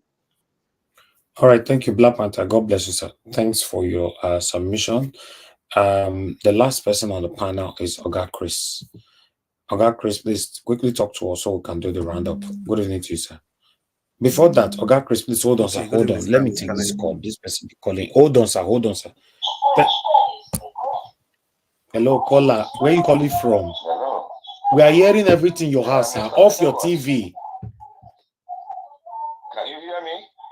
We are hearing your TV, sir. Your TV. Noise in your house. This is Mr. Amma Patrick. Maybe this is a different number. I'm sorry. This is the number I'm using now. The other number has problem. Sorry, I want to say something. If you remember, before I go to my main purpose of calling you, this man you call one man went to whether hell or whatever. This fellow, you remember I told you the last time I spoke of him when he talked to that yourself. I said, you are giving this guy such a priority over every other member of your platform that is making him want to override everybody there. And when he comes there to talk, he talks as if he's a human being. I don't see any human being in this fellow. If he takes his voice to want to talk to Britain, does not make him anything important or reasonable. If he's a Nigerian, he will see what is going on in Nigeria, and he will address it the way others are addressing it. That man is a machinery and is not supposed to be on your platform like that. Please don't let him ruin what you are doing there. Then leaving that, going to the Sime or whatever they call him. Sime, if I may say, need to know his history. He does not know his history. He talked of Ojukwu, saying all sorts of rubbish about Igbos. When a dog wakes up early in the morning and all the dog remembers is to back Igbo, goat wake up is Igbo, monkey wake up is Igbo, Nsime is waking up, Nsime is Akwa Ibom. Let him go and ask his ancestors their history. Akwa Ibom generally, Mr. Nigawad, are Igbos. Akwa Ibom emanates from Arochukwu in Abia State. That is their history. Let them go and check record. Akpabio that is there in Senate knows it. All of them know it. Just like you see, we can go who want to pretend they are no longer Igbos. But I thank God they are saying the day will come when they will kneel down, begging Igbos, please accept us back into your fold. The truth is this: the Sime knows nothing about the Aburi Accord. Who was the second in command to Ojukwu? Who was second in command? The second in command to Ojukwu was somebody from the same Akwa Ibom where Sime came from. If that man does not accept and acknowledge the fact that what he's fighting was a good cause, he will not agree to be second in command. Thank you. It's really very unfortunate. Thank you, sir. Nigeria has become what it has become. The Igbos have now become something, to talk about, and every Tom, Dick, and Harry can call Igbos. All right. Thank you, sir. But yet, we will still stand tall and know who we are and represent ourselves. God bless you for this opportunity. Thank you, sir. Thank you so much. Yes, sir. Thank you, sir. Okay, Oga Chris, you have the floor, sir. Good evening to you once again. Please talk to us. Yeah, Domo, sir. Good evening, sir. Mr. Ninja. It's nice to be with you again on this beautiful Wednesday evening. Good evening, everybody on the comment section, and thank you so much for the work you are putting in there, and most especially to Mommy Diaspora. Good evening, man. We love you. We appreciate you. We celebrate you for all that you do for this channel and for Nigeria. And for the people listening to us from everywhere you are, all over the world, we say thank you so much for all you do. Keep following this channel. You are sure to get unbiased news from this channel. And for people in the comment section and the panel with me, I say it's nice to be with all of you. Good evening. Mr. Njawosh, thank you so much for the selection of videos that, like I always say, that you bring to us. You are able to bring nuanced videos, and we are able to balance the news and the information that's coming out from these videos and articles. I think I'll just start with Ndume. As for me, I feel no pity for him. Ndume is just a representation of the failure of Nigeria. Ndume has done the same thing when he was on the other side of the divide. And for God's sake, if it were to be Buhari that was in power like this, I'm not sure Ndume would say half of the things he said now. And they wouldn't have even tolerated the extent that he has gone. They should understand that Tinubu is not Jonathan, so it's not somebody they can toss anyhow. I think Tinubu understands the game they are playing. He understands their tricks and everything. That's why he's nipping all of them in the bud. And listen to me, people, this is not a theatrics to support Tinubu, not at all. I'm just saying it the way it is, the way Nigerian has turned to. Yeah, and as for the person that was opening his mouth against the Igbos, I think people, I'm getting surprised that when some of us speak here and we speak always for Nnamdi Kanu, for the way the Igbos are maltreated, people just think it's about the Igbos. No, it is not about the Igbos. If you have lived in the north, they don't understand all these Bini, Afema that we talk about. It is either you are Yoruba, Hausa, or Igbo. As long as you are not Yoruba, you are not part of them. They immediately classify you as an Igbo person. Any other thing you say will be used against you. That is how they understand Nigeria. And let's not be pretentious about this. The Igbos are the whipping boys in the country. And if I say things like this, I don't hold any reservation. I don't hold any apology for any group of people, to any group of people at all. The Igbos have been unfairly treated in this country. And not until we wake up to the reality, the potentials of this special group of people, I don't think we are ready to make any progress. All these people are demanding for let equity, justice, and fairness reign. You people are saying no. Let us go. You people are saying no. I think the people I even pity most are the subset of Igbos that are self-destructive. When I say the subset of Igbos that are self-destructive, the people that will say, even we Igbos say, if it's too much for us, now we they do this one, now we they do this one. These are the people I pity most. Look at Nnamdi Kanu fighting a noble cause, and some people still have the effrontery to coin words around what this man is doing. Ask me, Ned, can you bring any revolutionist that has done this without iota of violence left, right, and center? None in the world, none exist. So Nnamdi Kanu is not the first, it's not going to be the last. These are the side effects of revolution. So people should stop blaming this man. And no matter how you look at it, people that are blaming him, when the history of this nation is written, there's no way you can escape the name Mazi Nnamdi Kanu. Then I'm going to the Shaibu Obaseki debacle. And before that, let me seize the opportunity to congratulate the Olumide Agbata supporters, and namely, Give Us Our Mandate, the Black Panther, Abdul Malik, all of you that are supported by Mr. Olumide Agbata, and I think our newcomer, Egusa, I heard you speaking in that direction yesterday. You see, you guys, you are doing your work so well, so well. that it will take a deputy director general of a campaign organization to come and counter what you people have been doing, not just with truth, but with lies, outright lies and half-truths. That is why when we spoke yesterday, we didn't just counter what they said. We only just presented the facts and allowed the facts to speak for itself. So that is how it should be. You guys are doing a very, very important job. You are doing your job the way it is. And I will extend the same congratulations to the people in the comment section. I can't mention all your name. And the supporters all over the world, those people that are calling in. I'll never forget to mention Alex, Madam Rita, and all of you. You are doing a very beautiful job. Now, talking about the Obaseki and the Philip Shaibu debacle, when we say that Obaseki has failed woefully, people don't understand what we mean in its totality.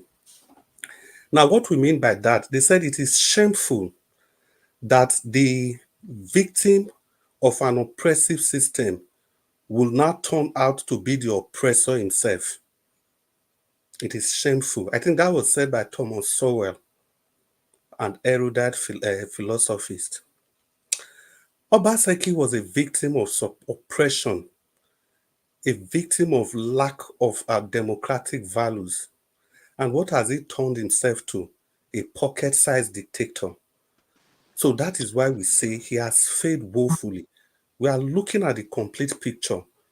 Not just telling me he built nursing school, he did this, he did that, he did that. No, those are not the indices we are judging him with. This is somebody that completely forgot that the ticket that brought him to power was a joint ticket between him and Philip Shaibu. They both have the same stake on that ticket. Let me remind us of the case of the Bayelsa state election. Dore Diri versus David Lyon. David Lyon had no problem at all. He won the election. But because his deputy had problem with forgery, that was how Justice Mary Odili of the Supreme Court annulled that election. That is to tell you that the ticket, the governorship ticket and the deputy's ticket, they are like Siamese, unseparable Siamese twins. You just wake up with a fiat and remove your deputy.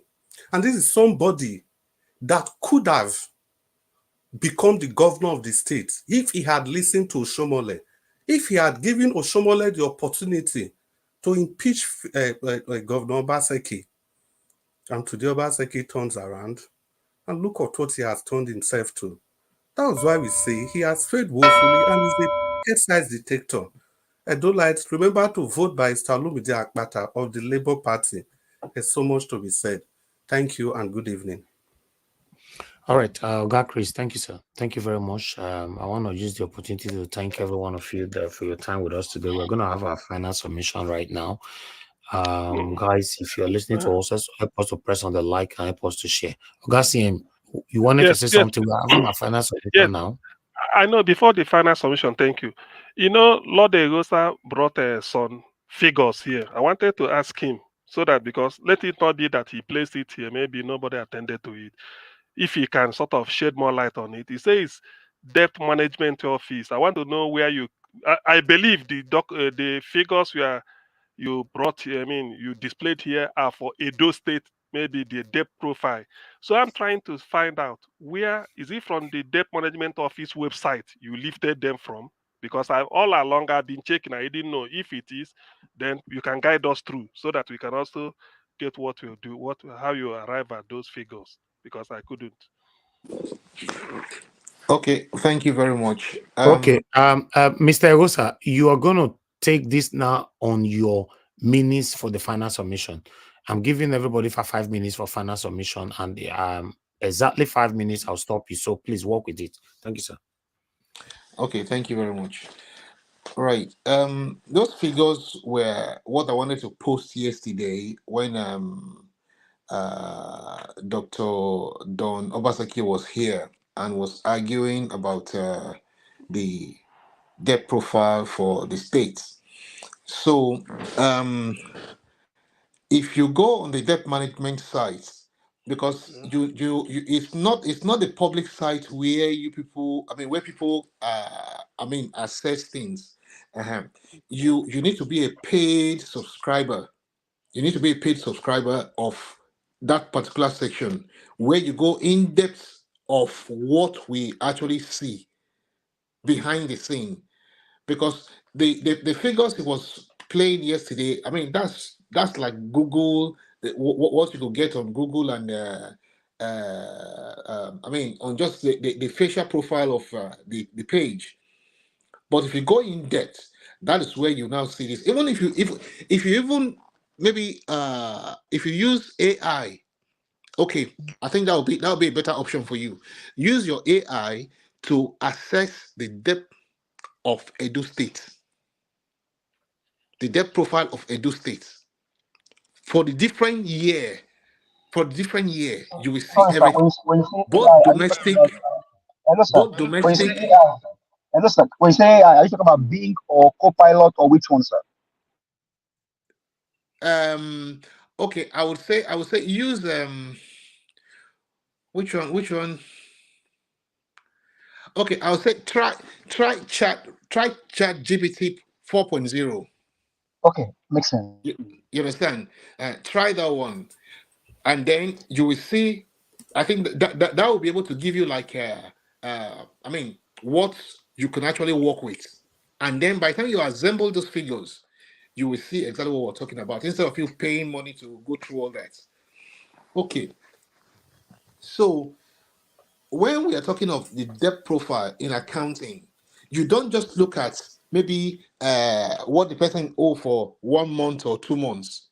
When you're talking of a profile, you're talking of, years. You talk of years. You talk of, a period of time, which of course, what this one calculated now is for since 2000 and I think it was 16 or 15 till date.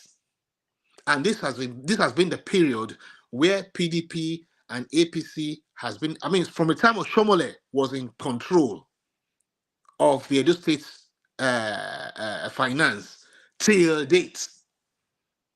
Till date. You will see all these things there. So I just didn't have the time. Don Obaseki yesterday, he knew where I was going. That is why he said he didn't want to talk to me anymore. That's why he said he didn't want to talk to me anymore. Because he knew what he was just flashing there was just like, they say flash and go, which of course is all about politics. We deal with figures, we deal with things, we deal with how things actually play out. So guys, we all know the truth about this whole matter. It's not a case of let's look for Esan person, let's look for Yoruba person, let's look for Igbo person. We know the person that can actually handle Edo State right now. The way the state is, we all know who can actually handle the state. That is free from all these debagos, all this dichotomy about tribal or whatever we're thinking about. We all know this person. And the only man that can actually deal with this now is Olumide Akpata. Olumide Akpata. He's the only man that can actually deal with these issues right now. That will bring Edo State back to where it was. A man that has respect for tradition, has respect for religion, has respect for citizens. A man that has that integrity that we are all looking towards, we're all looking for, we all want. Not somebody that has been in government for the past 14 to 16 years, has been in what we all know has been the problem of the state. He worked with Oshomole. He worked with Obaseki. And now you want to now bring him to cover just like what Tinubu and Buhari are doing. We don't need somebody like that, my friends. We don't need somebody like that. We need somebody that will come with a clean state and then walk the way things should be. Thank you. Thank you, Mr. Ewosa. Thank you very much. 3 minutes now. At the time myself, 3 minutes. No, 5 minutes, sir. 5 minutes. We get time for you as well. now 5 minutes. See your minutes on screen.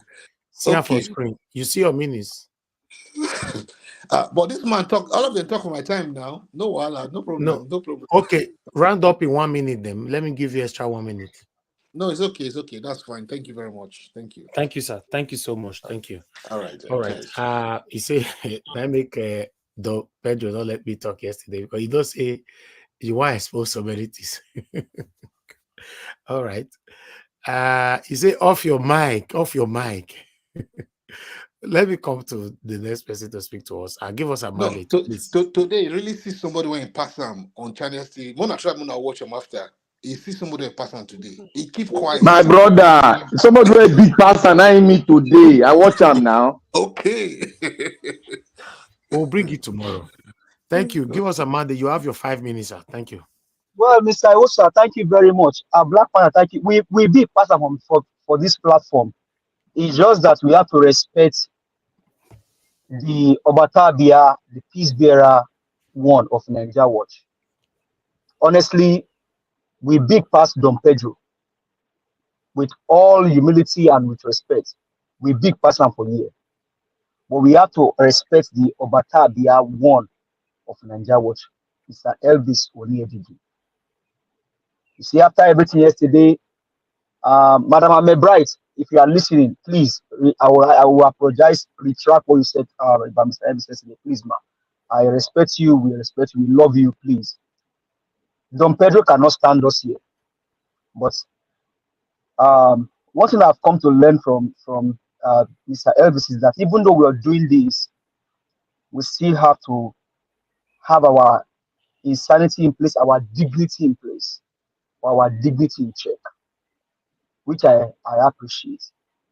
Because if we actually let it go yesterday, Don Pedro will not live here the same way he came. And I'm telling you the fact. But you know, you will not tell a child not to have saw or have some. Maybe I'm not saying it in English. Yoruba will say, "I think somebody come out dead, if you can live in the forest, then you can go and have whatever you want to have." So he has gone out to show that, and I said it earlier. Mr. Chris, you are here. Thank you very much, sir. You told us the history of the parent of Obaseki. How his grandfather or his great-grandfather showed the house of the chiefs in Edo to Lord Lugard, and they burned their house. That is what they call rebellion. It was rebellious. Now, Oba Beni is taken to court under the watch of Godwin Obaseki, and he fought his hand without doing anything. Don Pedro came here to lie. What is it about the Obaseki family in Edo State? What is it about that family in Edo State? No dignity, no sense of responsibility. The old doctor just missed. I mean, Mr. Evans said yesterday, I mean, the guy was rude. That's a doctor. I don't have anything against him. I don't hate him. I'm not envious of his degree or whatever he has. Most of us are here. You don't know what we want or what we have. But everybody is entitled in his own opinion. So for me, I think it just shows the level at which it can.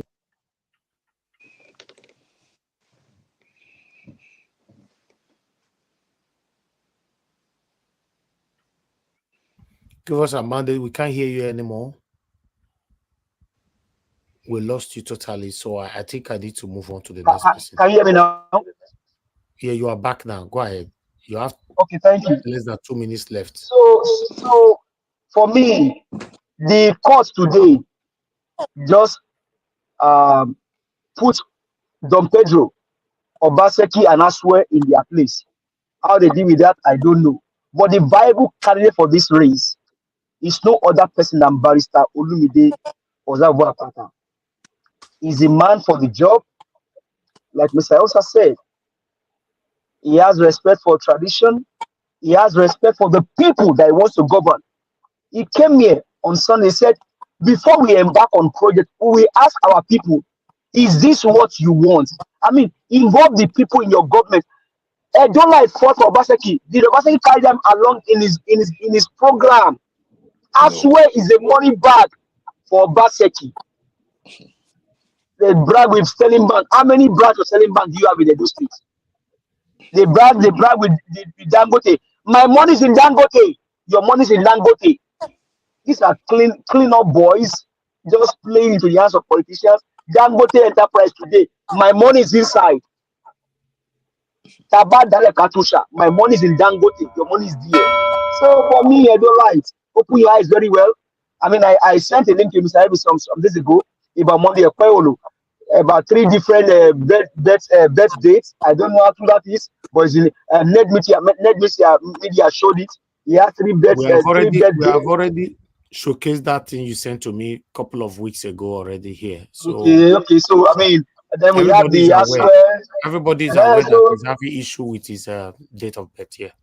Okay, so the only person in this race is no other than Olumide Akpata, the man that stands tall. If he has forgery, if he has anything that has to do with thank you. Your time is over, sir. So thank you very much. We'll meet you again tomorrow. I appreciate you. Thank you, my lovely brother. I appreciate you. Thank you. Yeah. Okay. Sir, we have people. You don't use your time, guy, sir. Go ahead, sir. Quickly. Thank you very much. And before we finish about this Mr.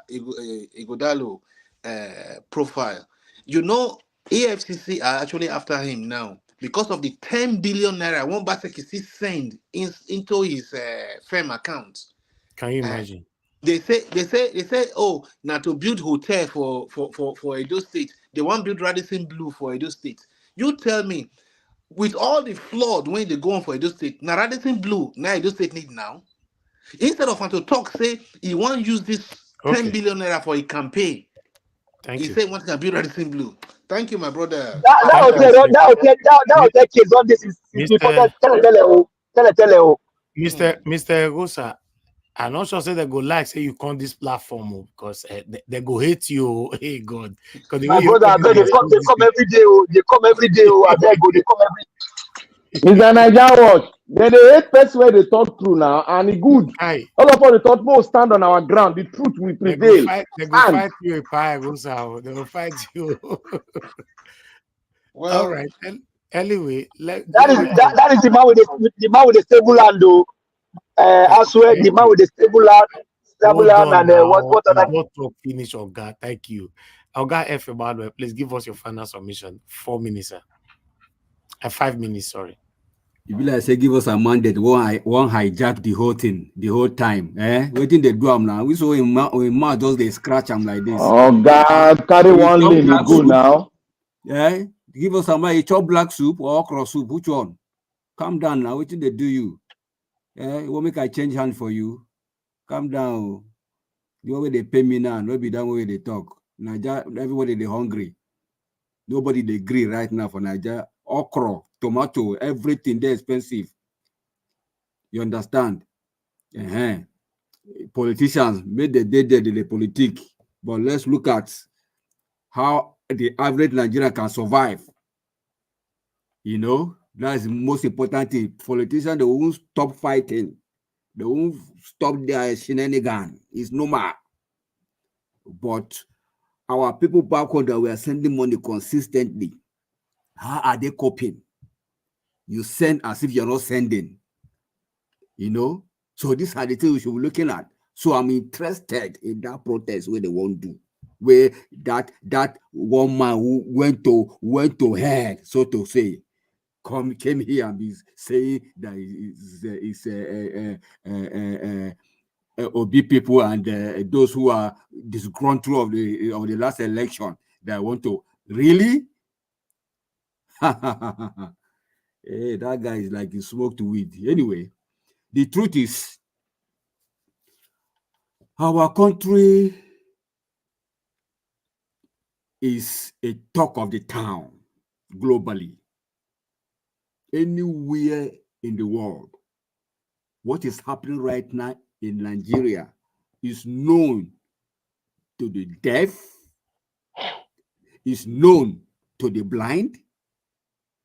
In fact, the dumb, everybody is aware of it. everyone is just waiting to see the temperament of average Nigerian, whether they want to continue in this self-imposed by government poverty, penury in the midst of plenty. If there is nothing, if Nigeria is like a desert, it's a different thing entirely. But unfortunately, Nigeria is not a desert. We can't be hungry in the midst of plenty. Why? Because we don't have people in power that have us at heart. They are after their pocket. They are after power. They are after what get to them and their unborn generation. But the most important thing here is how many are they? If you look at the 36 states in Nigeria, including the federal capital, how many are these elites in total? If you want to put them in count them by head. In each state, how many can you figure out? Maybe in each state, you can see 10, 20 persons. Max 15. Each state. Multiply 15, by 36. How many are they? Come, yes, 540, not even up to 1,000.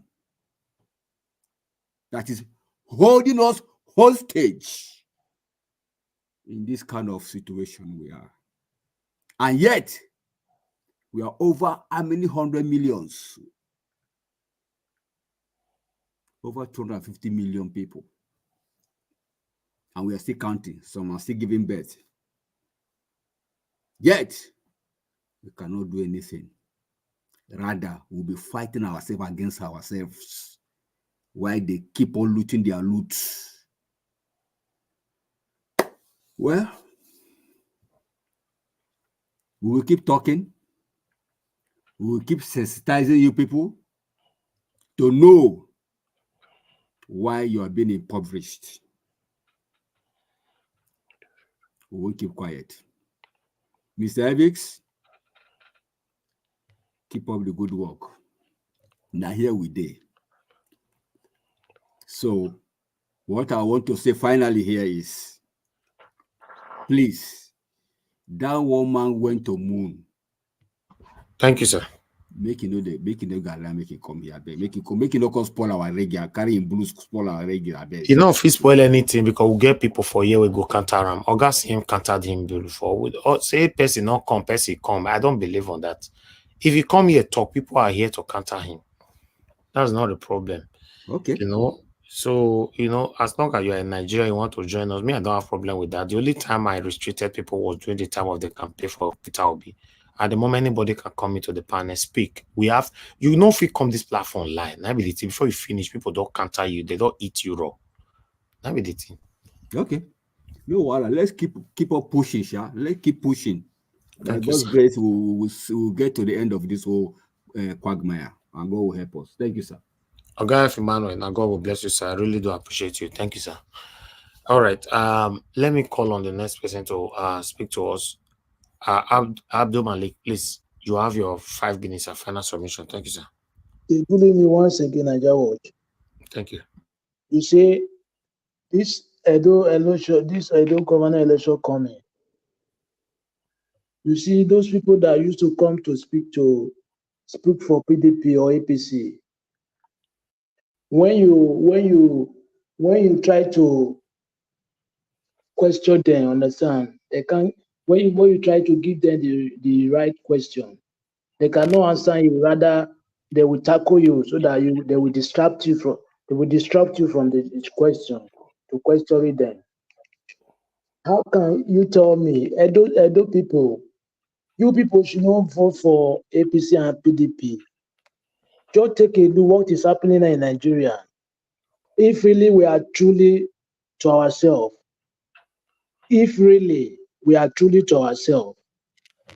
It's not that we don't have arable land in Nigeria. According to what every man is said, Nigeria is not desert. But what is the problem? Why are we not going back to farm to produce what we can eat? Rather, the government are sharing palliative. How long are we going to eat palliative?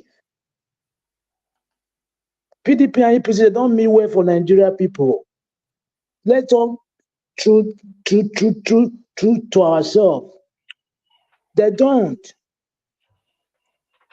Look, we have land to farm, but we cannot go there anymore because of back deal. Is it right? And we are hungry. We are not Niger. We have land. We are not desert country, but we cannot go to farm because of our government. And those bandits, they are not up to how many? They are not up to 100,000 in the country. And we have force in Nigeria, Air Force, Soldier, Navy, everywhere. But why they can't fight those people? So that our people will start going to farm. They don't mean well for Nigeria people. They don't. Look how people are suffering, begging. Is it right? It's not right. Let us say the truth. Even though you think you are not there, you are not begging, but if you have human sympathy, if you have human feeling, you must feel. Yes. Look at what Nigeria say now. Every day they are begging to give money, which is not supposed to be like that. I wish our government is helping our citizens. How long are they going to beg? When you beg somebody today, tomorrow they don't give you. Next tomorrow you beg again, they don't give you. How long? Why can't our government address insecurity so that people will start going to farm to feed themselves? I don't say you people should not vote for APC and PDP. If really you need that state to come back to normal state, don't vote PDP and APC. They don't have anything to offer. No matter the person that came out from there, they cannot deliver now. After 25 years, they did not deliver. Is it now they're going to deliver? 9 years for APC, 16 years for PDP. There is nothing tangible those people did for past. No light, no electricity, no water, no good road in Nigeria. A whole federal road. But you are borrowing money every year, every 3 times in a year before year end. 12 in a month, 12 months. But the money, what are you doing with the money? It's good to borrow, but when you borrow, make sure you know what you borrow for. It's not to borrow to consume. What type of government? They are just suffering our people. We need to fight so that our people will set free from this suffering. It's not normal. It's not normal something. People look at now. There is nothing is happening in Nigeria currently. Rather to beg to eat. Is that a country? We don't wish our people to be that way. Nigeria are people that they can do something to survive. They don't depend on somebody, but now they cannot do anything because of the government. Even people that have small scale business, they cannot perform, no light. Nothing is working. People are still, a young man is still campaigning for PDP and APC. My brother, I'm telling you, for me, it's not normal something. Because you see what those people have done for long. There is nothing to prove. Nothing. People are suffering, hungry. Why can't we change another party if we can improve for the state? Don't vote for them. If you vote for them, it will continue. There is nothing will change. No matter the person that came out from that party, it will be the same.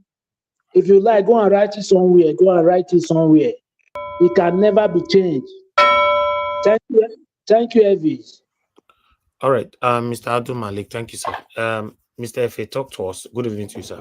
Good evening, sir. Thank you. Go ahead, sir. Talk to us. Why you say good evening? You fair pause. I don't know. You say good evening, you pause. No, it was a mistake. No, you always do one. Once you don't say good, you can't pause the wait for reply. Be waiting. Just go ahead and speak. Okay, now mistake if I do one. See, good evening, audio panelists. I greet everybody. Yeah, my opinion for this one man went to moon. We need to understand that this guy collects. They pay this one man went to moon because person we get clear eye, maybe get eye. Supposed to know see me Nigeria now. Nigeria is on mess. There's crisis in Nigeria. But so that one man went to moon, and the Nigeria was, I want to beg you, this man not allow him to come to your platform again because he not deserve one. He's short. He's an evil person. He's not in Nigeria. You understand? So that is for that one. So the other man that want to cause a problem to Igbo people, that man they still pay him too. You know, they say if they take too many for sublime person go see him. So all those things we're supposed to know. So I'm money. So they don't want me Nigeria protest so that everything will be okay because of this crisis. They don't want Nigeria to be suffering. So that is for that. And then I want to beg Edo people. I beg Aswen Ighodalo is the right candidate for governorship candidate for Edo State. So Edo people, please, Mona support Aswen Ighodalo. Is the right candidate. Aswen is not a corrupt politician. I always said it here every day. I understand by my right. Aswen is not a corrupt politician. He's a good person. Thank you. He's a person that have love, fear of God, and he have love for his people. Thank you, Nigeria.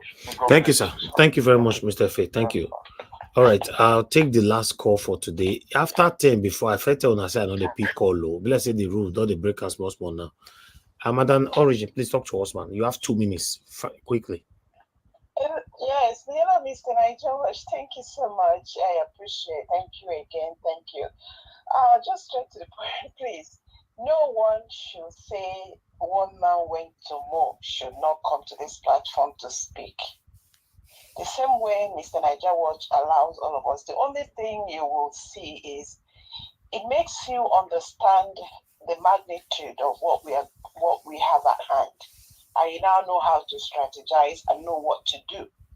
And by the way, somebody is until you understand. I keep screaming it here. Please go and research, go and read, go and find out what is going on. Someone is here coming to talk about Aswen PDP, the two axes, the weapons that are used to take all our money, take our patrimony, disown us, dismantle all our wealth. And we are looking for a way to dismantle this. You're now talking, who said Aswen is not a good man? Aswen is in PDP for crying out loud. So the same way I see him is the same way I see one man went to the more, because that is the axis of evil that are keeping us where we are. And I say this one more time, please. You see, what happens is that the average Nigerian rather want to stay on a high horse. So long that even if he's naked on a high horse, he doesn't mind, rather than bow to integrity. Why can't we just switch our brain and begin to think straight on what the main problem is? Rather than talking about parties and neglecting the right thing. Please, we have statesmen that are waiting to take over. We have good people in Nigeria. It's just that we need to address the main issue. Okay, Mr. Niger Watch, before you ring the bell, thank you. Thank you. Thank you, man. Thank you. Okay, callers, we are done for today. I appreciate every one of you. Thank you so much for your time. Please, once it's after 10 p.m. in the UK or Nigeria time, don't call in to the show. Although people don't tell me, say you're off the phone, but I don't have that time. Let's just help ourselves. I appreciate you all. I'll call on the next person to speak to us, which is going to be Black Panther. Black Panther, give us your final submission, sir. Davis. Yes, sir. Yesterday you offend me, but I know they carry something over. I bet no verse. I don't beg in advance. You know what you do now. You know what you do. I don't know what I you do. See that yesterday, I purposely, because I was outside my jurisdiction, I would have come in because I landed well. So I purposely not come in. The reason is that you see that yesterday's show was a show of a man coming to speak for his client, and I know what he's coming to say, and he used one thing that we normally use in Benin. You see, when Okaigbe sit down, they talk. Okaigbe get every part to say off that mic. You see, yesterday I offend Naija Watch if I come in, because one thing I hate in my life that I will never tolerate is when you shun me down, no matter who you are. But I won't disrespect you, but I'll tell you that you just made something that is not ethical in the eyes of the world. I would have spoken that. But I don't want to offend Naija Watch. That is why I stayed back. You see, yesterday was like this. He came to speak. And I thank Chris, Oga Chris. This was a man that contested against his brother. He mashed him down with facts and figures. And now he came back and started playing the game. You see, there are two people in this that are supporting Aswe. I beg to say this with due respect. There are two people that are supporting Aswe. Three people. Those that don't know Aswe, they don't know Edo State politics. Two, those that are tribal. I want my tribe man to be there. Three, and those that are benefiting, milking the resources through a link of PDP. These are the three people that are supporting Aswe. And those three people, type of people, they don't mean well for Nigeria as a whole and Edo State as a whole to go forward. Now, you see, Augustine, and welcome back. Oh, we pray for you, and I said one thing: you will get well. Nothing will shake you. You will surely get well. And I thank God you are here. And there's one thing I'm doing, because everybody has spoken well at the beginning of our obedient movement. And I'm going back to watch the word so that I know where. And I just when a learned person, a person that is granted in academics, when he make a statement, you don't just rush into it. You go and understudy that statement. And when you finish understudy it, you bring it to the limelight, which I'm doing. Augustine, and that beautiful speech you gave in support of Aswe, I am still understudying it. And when the time comes, I'll bring it out. Now, the state is in a peculiar situation. A situation that somebody is about to steal the state from their daylight. Our brother of Epa Egosa, may God bless you. You see, when you see a party, when it comes to Nigeria as a whole, people who come here and disorganize and damage I said the two-party state we have in Nigeria, PDP and APC, and they destroyed the country. We all gather against PDP and APC. When it comes to states, we all come and be saying, let us look at individual. That is hypocrisy. That is hypocrisy. Look, when I first came into the US, I had to learn their culture. And I had to learn in their culture, I acquired their character and the ways of life. And I acquired the political way, how they move. And I step into because of history, I step into the limelight of the Republican. Because of history, because I traced it down, I saw it. Despite the Democrat does things that will benefit the people, but they still do some things that is wrong. But I have to sit down and learn it before I make a way forward. Now, Edo State has a peculiar nature where PDP and APC, the man called that is driving the seat of PDP in Edo State is the governor of Edo State. And this is a man that is controversial. He impeached a governor a governor. The law has already said it was unlawful. He did something else again. There's so many things he has done. We have Edo State Fertilizer Company. They've not told you people anything about that. But they will come here and say, oh, it's owned by Edo State, blah, blah, blah. And come and bring it those here. That company is not owned by the Edo State. The land that they gave to that man that did that thing there, we want to see the MOU. I'm still talking about that MOU. We want to see it so that the Edo people will know the governor they have on the seat.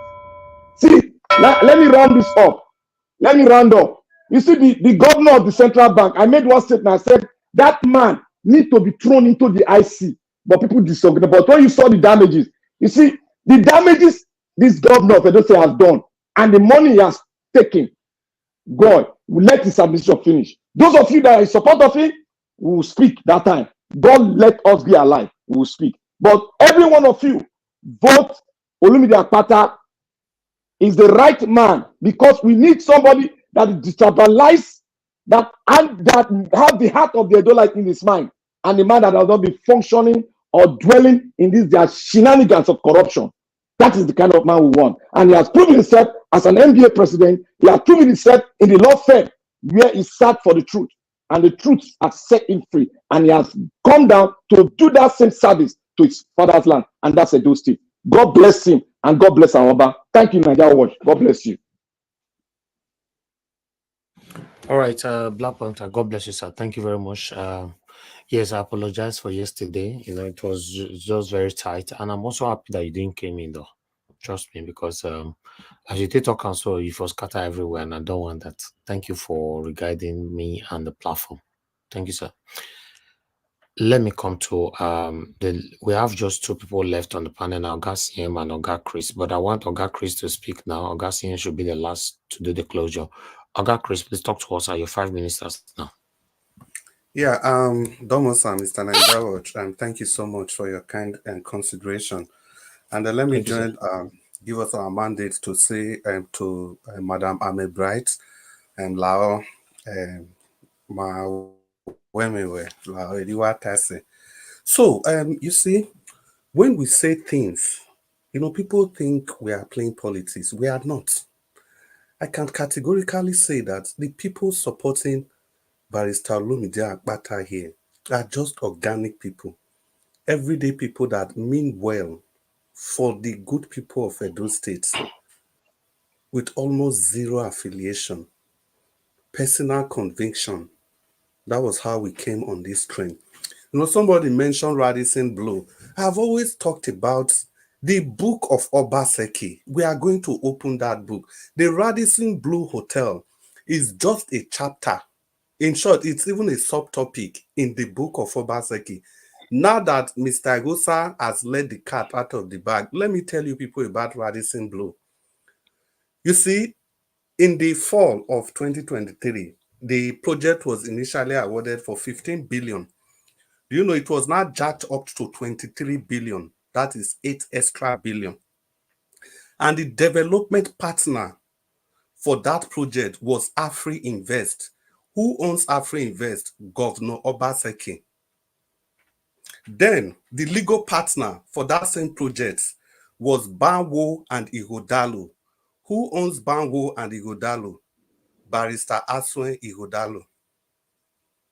Then let's go to ShopRite, Edo Shopping Mall. You know, the initial cost for that project was 5 billion. Then it was jacked up to 12 billion. And who is the marketing firm? Redwire Marketing Firm. Who owns Redwire Marketing Firm? An associate of Obaseki. So guys, listen, when we tell you people that we are going to get a very strong group to tie Aswen Udalo and Obaseki together, stop telling us to separate both of them, because we know what we are saying. I said this, everything I just quoted is just only a subtopic in the book of Obaseki. There's nowhere you open this book, you see Aswen Udalo littered across this book, and you tell me to separate both of them. So Aswen Udalo comes to power, is going to open allow people to, if it comes to power, it's going to allow these mismanaged funds to be in the public space? No. He has been part of the deal. He's going to do the covering up. And for those of you that keep brandishing the CV of Aso Ighodalo, go and check anytime he's called into any establishment, what they call him to do. He's usually called to do the cleanup job. When it's time to take those harsh decisions that will affect the common workers in the workplace. Decisions to mop up profit anyhow by anyhow. That's when it's usually called in. So we are not carried. We are. If you say they say put the CV of Aso Ighodalo side by side with that of Olumide, but listen, I would prefer somebody with common O level with empathy than that CV that people keep brandishing up and down. Is it coming to run a business? It's coming to serve the people. You don't put profits before people. It is even that CV that disqualifies him for the job. The CV you people brandish. And I hate to talk about our guest because I have enormous respect for him. Imagine people telling us that Barrister Olumide Akpata doesn't have a manifesto. Somebody that has crisscrossed the 18 local government, and each of these local government, he opens the book for the people. We have mentioned that here several times. He has open manifesto. Meet with the chief, meet with the common people, the common businessmen. What you now want for this village? When he went to a donut, we mentioned also the Afuze Sports Complex, the half marathon. Those people wanted those things back. Those were part of Oshomole's projects. But Obaseki, with his hatred and his pettiness, stopped those things. And you have the guts and then fortune to tell me not to join the two together. About a month ago, Black Panther, yeah, you were the one that told us that this thing is a case of common sense. People have refused to use common sense. We are fighting for the soul of Edo State. Barrister Olumide Akpata is clearly that person that can lift you people from this hard place and a rock that is sandwiching the people of Edo State. It's Barrister Olumide Akpata that can lift you from that difficult place. He has done it before. That is the difference he brings to the table. The places he served before, he didn't care about the leadership. He didn't care about the big boys.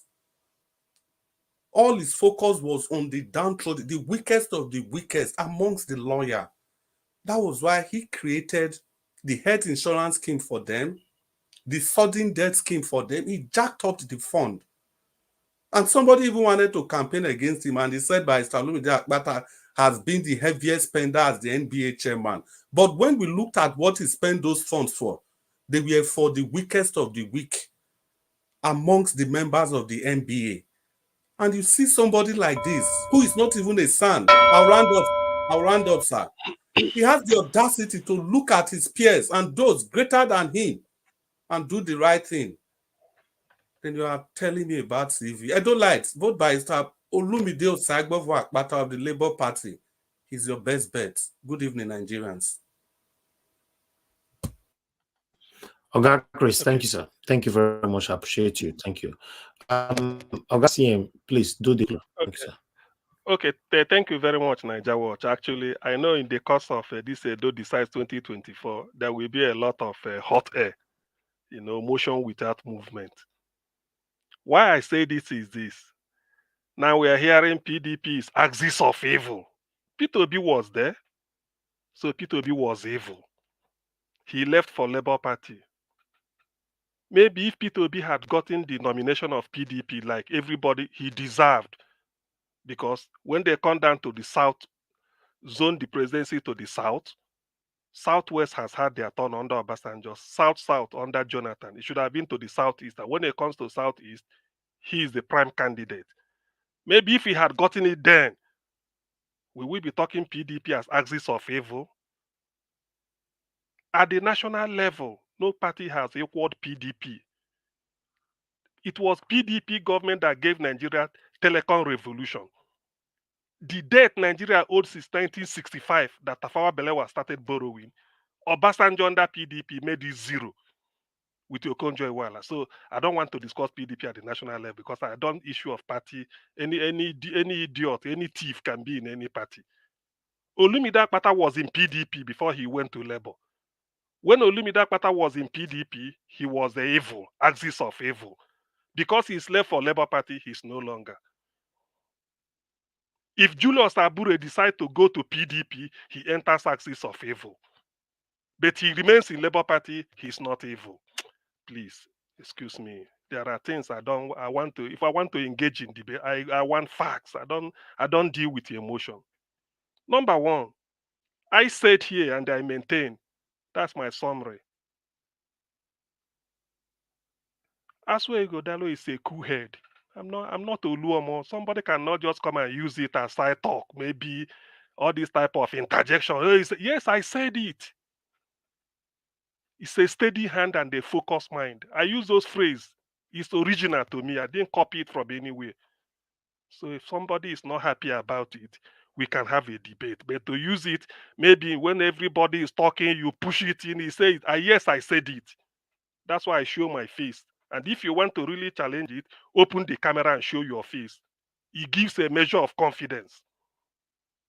Ordinarily, when you're talking, you are hidden under this and you are making it. People might say, look, it goes with the wind. Like somebody who saw the wind, he reaps the wind. If the type of debate I want is, I think I narrowed it down to in the Western world, the way they do their politics, that's what I expect. You don't just say you will do this, you will just, with the moment you raise your hand up that you want to be prime minister or anything, they start looking into your previous records. That's what they use. Not that whether you're going to tar road from maybe from one end of America to the other, or from one Scotland down to London. No, those ones are taken as given. So you go to the character determines the person. Today, Peter Obi, everybody is hailing him. If Peter Obi enters APC, even people will say, well, but we know Peter, he will still come out there unscared. That is the character. That's what we are talking about. It's not, I don't want all this Molue type of, Jaguda bus stop argument of lump people because you are this start to that. I don't do that. Until somebody pins something on Aswe Godala as a person or his inability to perform, that is when I will react.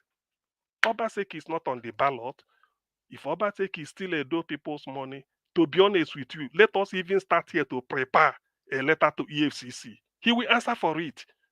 Peter Obi, for all that he did in Anambra State, he was told, given the opportunity, bring a successor. He refused, but later he brought Obiano. Today, where is Obiano? Why didn't he follow Peter Obi's footstep? So all those things, those conjecture, it doesn't work with me. I'm too scientific. I look at things the way they are. If you look at it, it's not, I just leave it out. All I will react is, Aswe did this, did that, did this.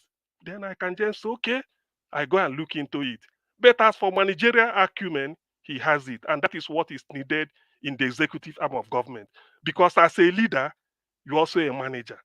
The reciprocal relationship between a leader and their manager is that a leader must have managerial attributes and the manager must have leadership skills. So the two are interwoven. You are going to manage men, resources, both men and material. So until you know how to balance it, you can't be able to do anything. You might just go there and be populist. It's not a popular contest of say who is the most beautiful girl in the world. To be popular, you pay press, then they start to hype you. All those what it doesn't. Reality we don't.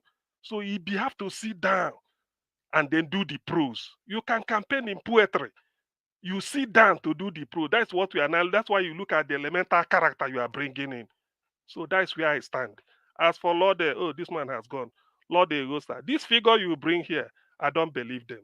Why I don't believe it is that a debt management office is a website that is accessible to anybody. You don't need to possess a special type of software to go and that is cracking in. I don't take that.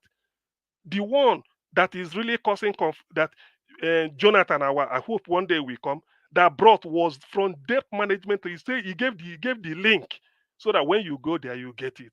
All these ones you compose and this, you are an accountant. With all due respect, to me, it makes no meaning to me because I've been cracking my brain. Say, how do all these things come out? It's nothing. How it just come it? Well, let us see it inside. Bring the sheet, just put it.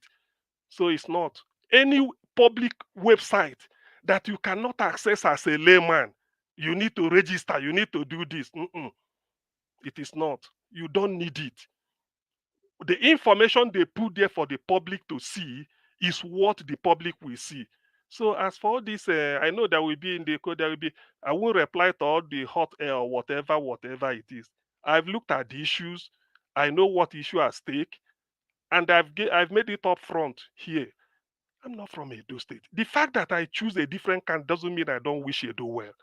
I've always tried to clarify here that all of us have agreed that Edo should be better.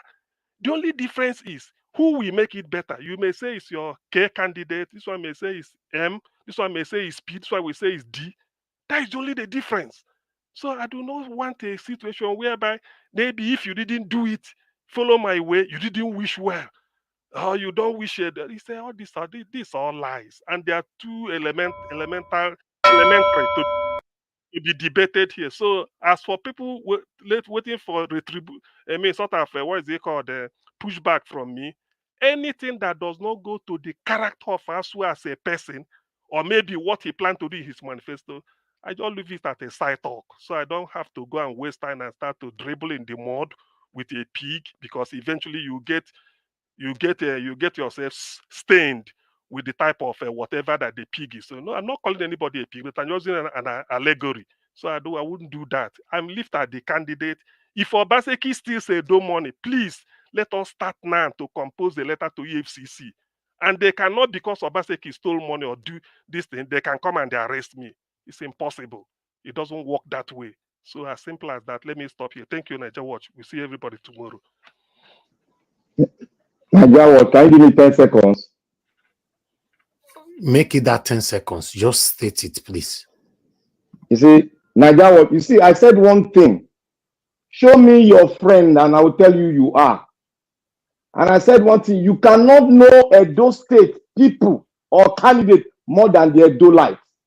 And you cannot downsize the Edo State and tell us that Edo State, what they printed out there, put in the media there, is the total debt, the total money Edo State owns, separating it from the dollar account, the money borrowed, which the federal government approved in dollar. So academically proven, I think we should throw academic aside and use our common sense and see how the people will accept your grammatical error or the common sense thing that will speak to Nigeria.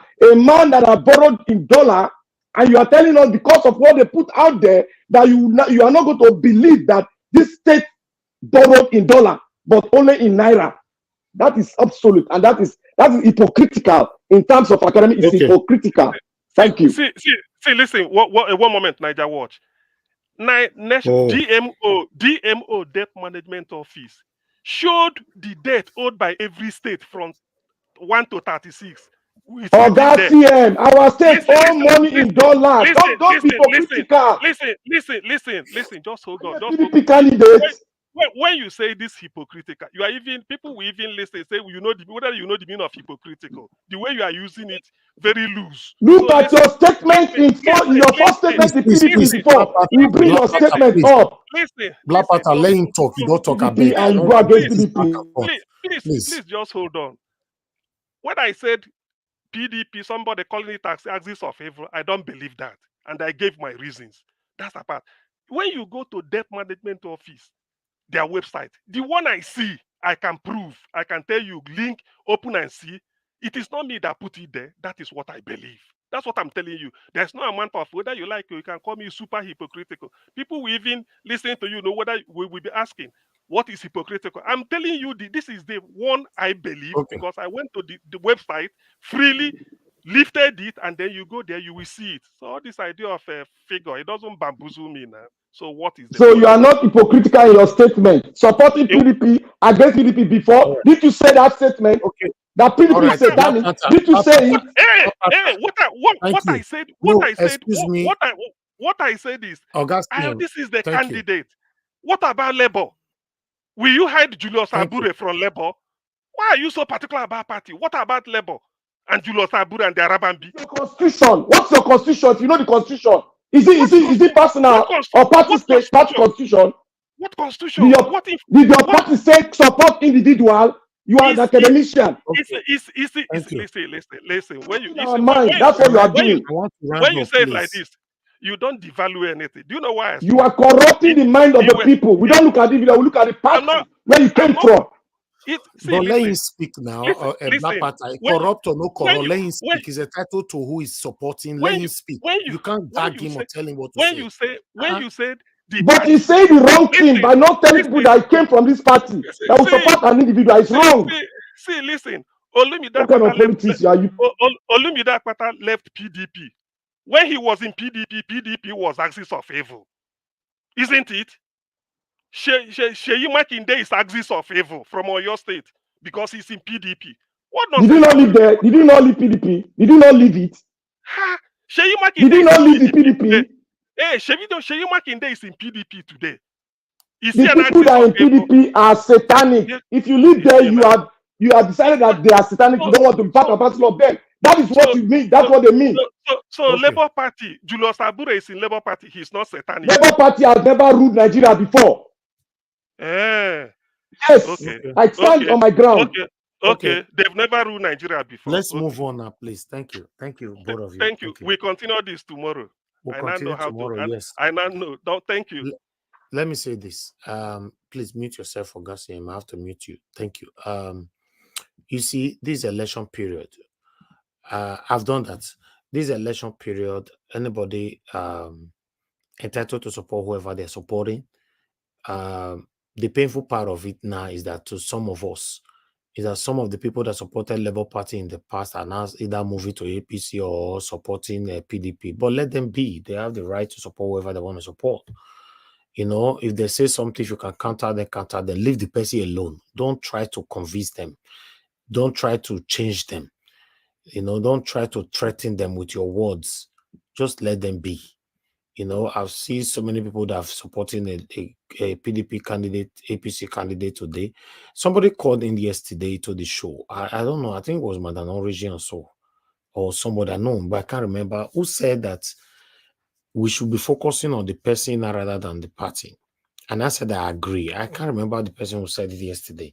You know, that there are good people in PDP. There are good people in APC. Even as bad as APC they be today, there's still one particular person that way good. But now fear not let her explore. If you all remove her then I say and I go explore. Peter Obi was in PDP now. You know, when Peter Obi was in PDP, I didn't support him one day. Don't forget that Peter Obi declared his presidency from PDP. I did not mention his name on this platform. It was after he moved out of PDP. That's when I started saying, oh, this is the man. So please, let people be, you know, if you have more strength, then you can win them when it comes to this kind of conversation. But we are not living and be taking into the person that is talking and that is actually demonstrating his constitutional right of association, then it becomes a problem. Anybody can join anybody. Mr. Evix. Yes, sir. I also want to add something so that to look more argumentative on this. Go ahead. Politician choice of who to you want to canvass for. Naturally, politicians move from party A to party B for one reason or the other, best known to them. That's number one. That does not naturally or completely mean that they lack integrity. There are factors which I believe that makes them move most time from A to B or from B to C, as the case may be. So, like in the case of Peter Obi now, it has nothing to do with his character, but he has moved from APGA to PDP. You understand? And you have moved from PDP to Labour. So if you look at the person in question, let our attention also look at the person in question beyond the movement the person has made. Is he a person of integrity, or is he a person that when he move, like the last of Wike now, say cancer stage 4, but where he is today?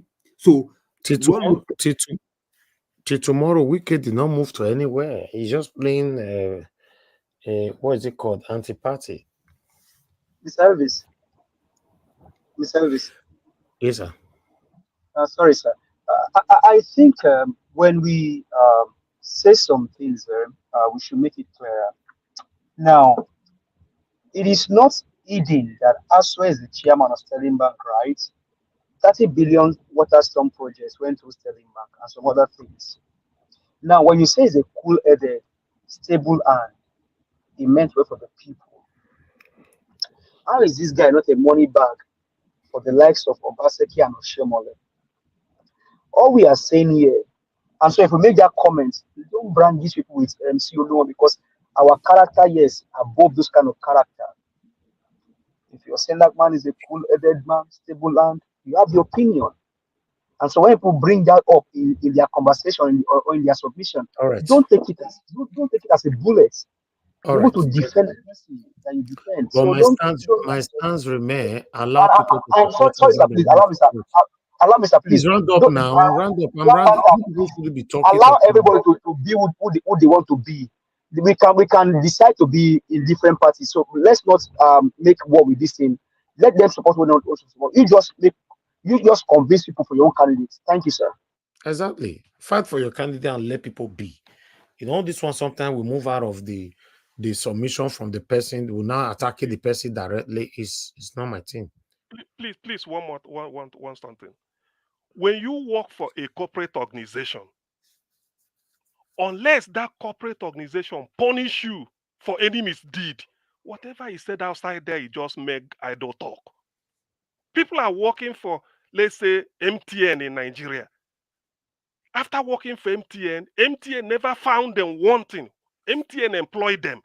So who then are you to start to say, maybe when the person was in MTN was taking Nigerian money, MTN was giving Nigeria poor network? What sort of what? Okay. You see, that is where I look at something and I said, are we really being real? Until the MTN that employed you finds you wanting and punishes you, you can hold it against me.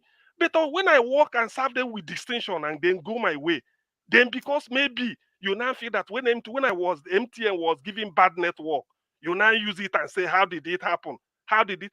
Look, if there is a case for Sterling Bank to answer for a dope water pump, the project, let them answer for it. If Aswa is found guilty, let him go in. But I don't like conjecture. I don't like conjecture. Naija Watch, one statement, please. One statement, please. Naija Watch. Go ahead now. You don't use the ominicator. I am the minister of aviation. I served Nigeria for 2 years. After serving Nigeria for 2 years, 2 billion was missing in the account of aviation ministry. If you can prove to me that I steal that money, then I am an angel. Thank you, Naija Watch. God bless you. Okay, that's fine. Aviation ministry is public. It's not private. It's not a private sector. Aviation ministry is public. It's federal. It's public. So Sterling Bank is not a federal bank. It's not owned by. A criminal is a criminal.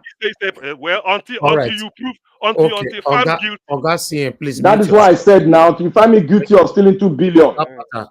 Blapata, please mute yourself. Thank you.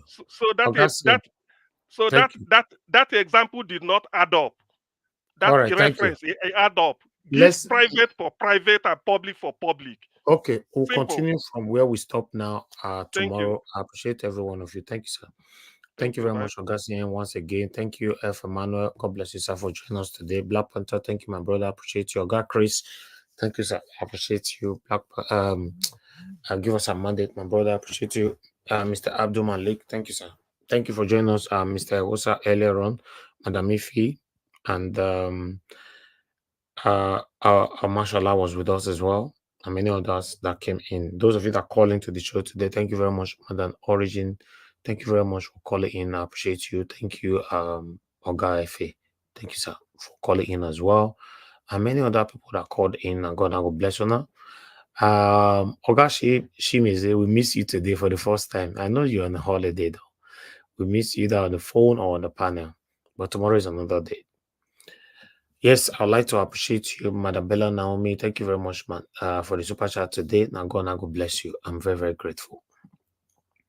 People write down in the comment section, Mother for Mommy Diaspora. Thank you very much, Mommy. I appreciate you for all you do. Thanks for being there always. Oga Abo Azi, thank you, sir, for all you do. I appreciate you. Thank you very much, Pacha Enofe, my dear sister. Thank you, Madam Origin, once again. Thank you, Oriomi Abdul, Rosie Ayosh, Broadcast. God bless you all, my people. Do your part. Press on like before you go. Eugene, thank you very much. Appreciate your patience. Demudia, Damian, I can see you as well. Thank you, my people. Nena Ogbona, and many other people right there. I'll see you guys again tomorrow. By God's grace, fingers crossed. We are not here fighting anybody. We're just calling out our government to do the right thing. We can't continue the way Nigeria is going right now. Only if we want to be honest to ourselves. Like I normally say on this platform, every one of us here can choose not to do what we are doing today. We can, yeah. But we are doing this, we should be appreciated. Or rather, we can choose to be on social media and talk about something else. Or know what many podcasts are talking about right now. They're not talking about politics. They're talking about blue, and they had the press hammered, women take another man husband and all that. This is what these guys are saying, and they are pulling lots of traffics. Okay, you think so we'll not do those kind of things? So that's why we should be appreciated for what we're doing, all right? Let's appreciate my panelists, respect them, give them respect, my commenters, respect them. Don't just come and insult anybody. Allow people, to express, their association, or rather, their whoever they are, anything. Let them be, But the way Nigeria is going, it's not encouraging, though. It's not encouraging. I just hope Nigeria become better in our time. That's what I'll continue to say. But it's not looking good.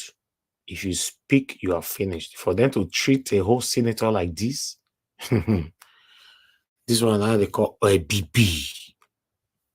My people, now here we join the court, and I'll see you guys tomorrow by 6 p.m. by God's grace. Good night. Bye for now. No more bad government in Nigeria.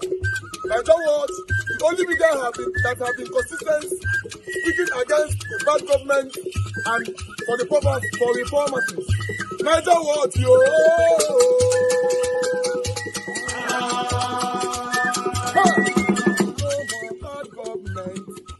No more bad government. Nigeria what? No more bad government. Nigeria what? No more bad government. The only media that have been speaking. No more bad government. The voice of the voiceless. No more bad government.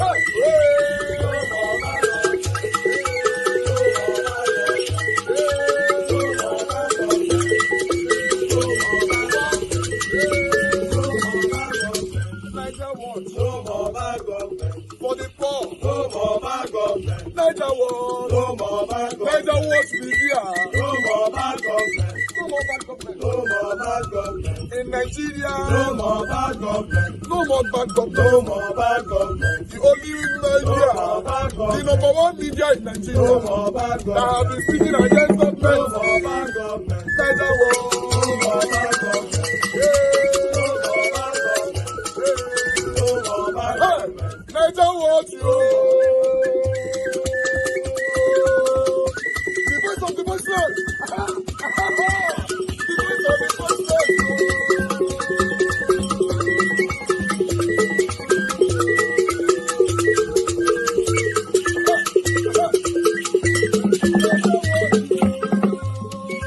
Voice for the voiceless. Voice for the voiceless. Niger what? Voice for the voiceless. Niger watch media. Voice for the voiceless. Only media that have been speaking against bad government. Being consistency since 1944. Voice for the voiceless. Voice for the voiceless. Umuwame. Voice for the voiceless. Umuwame. Voice for the voiceless. Voice for the voiceless.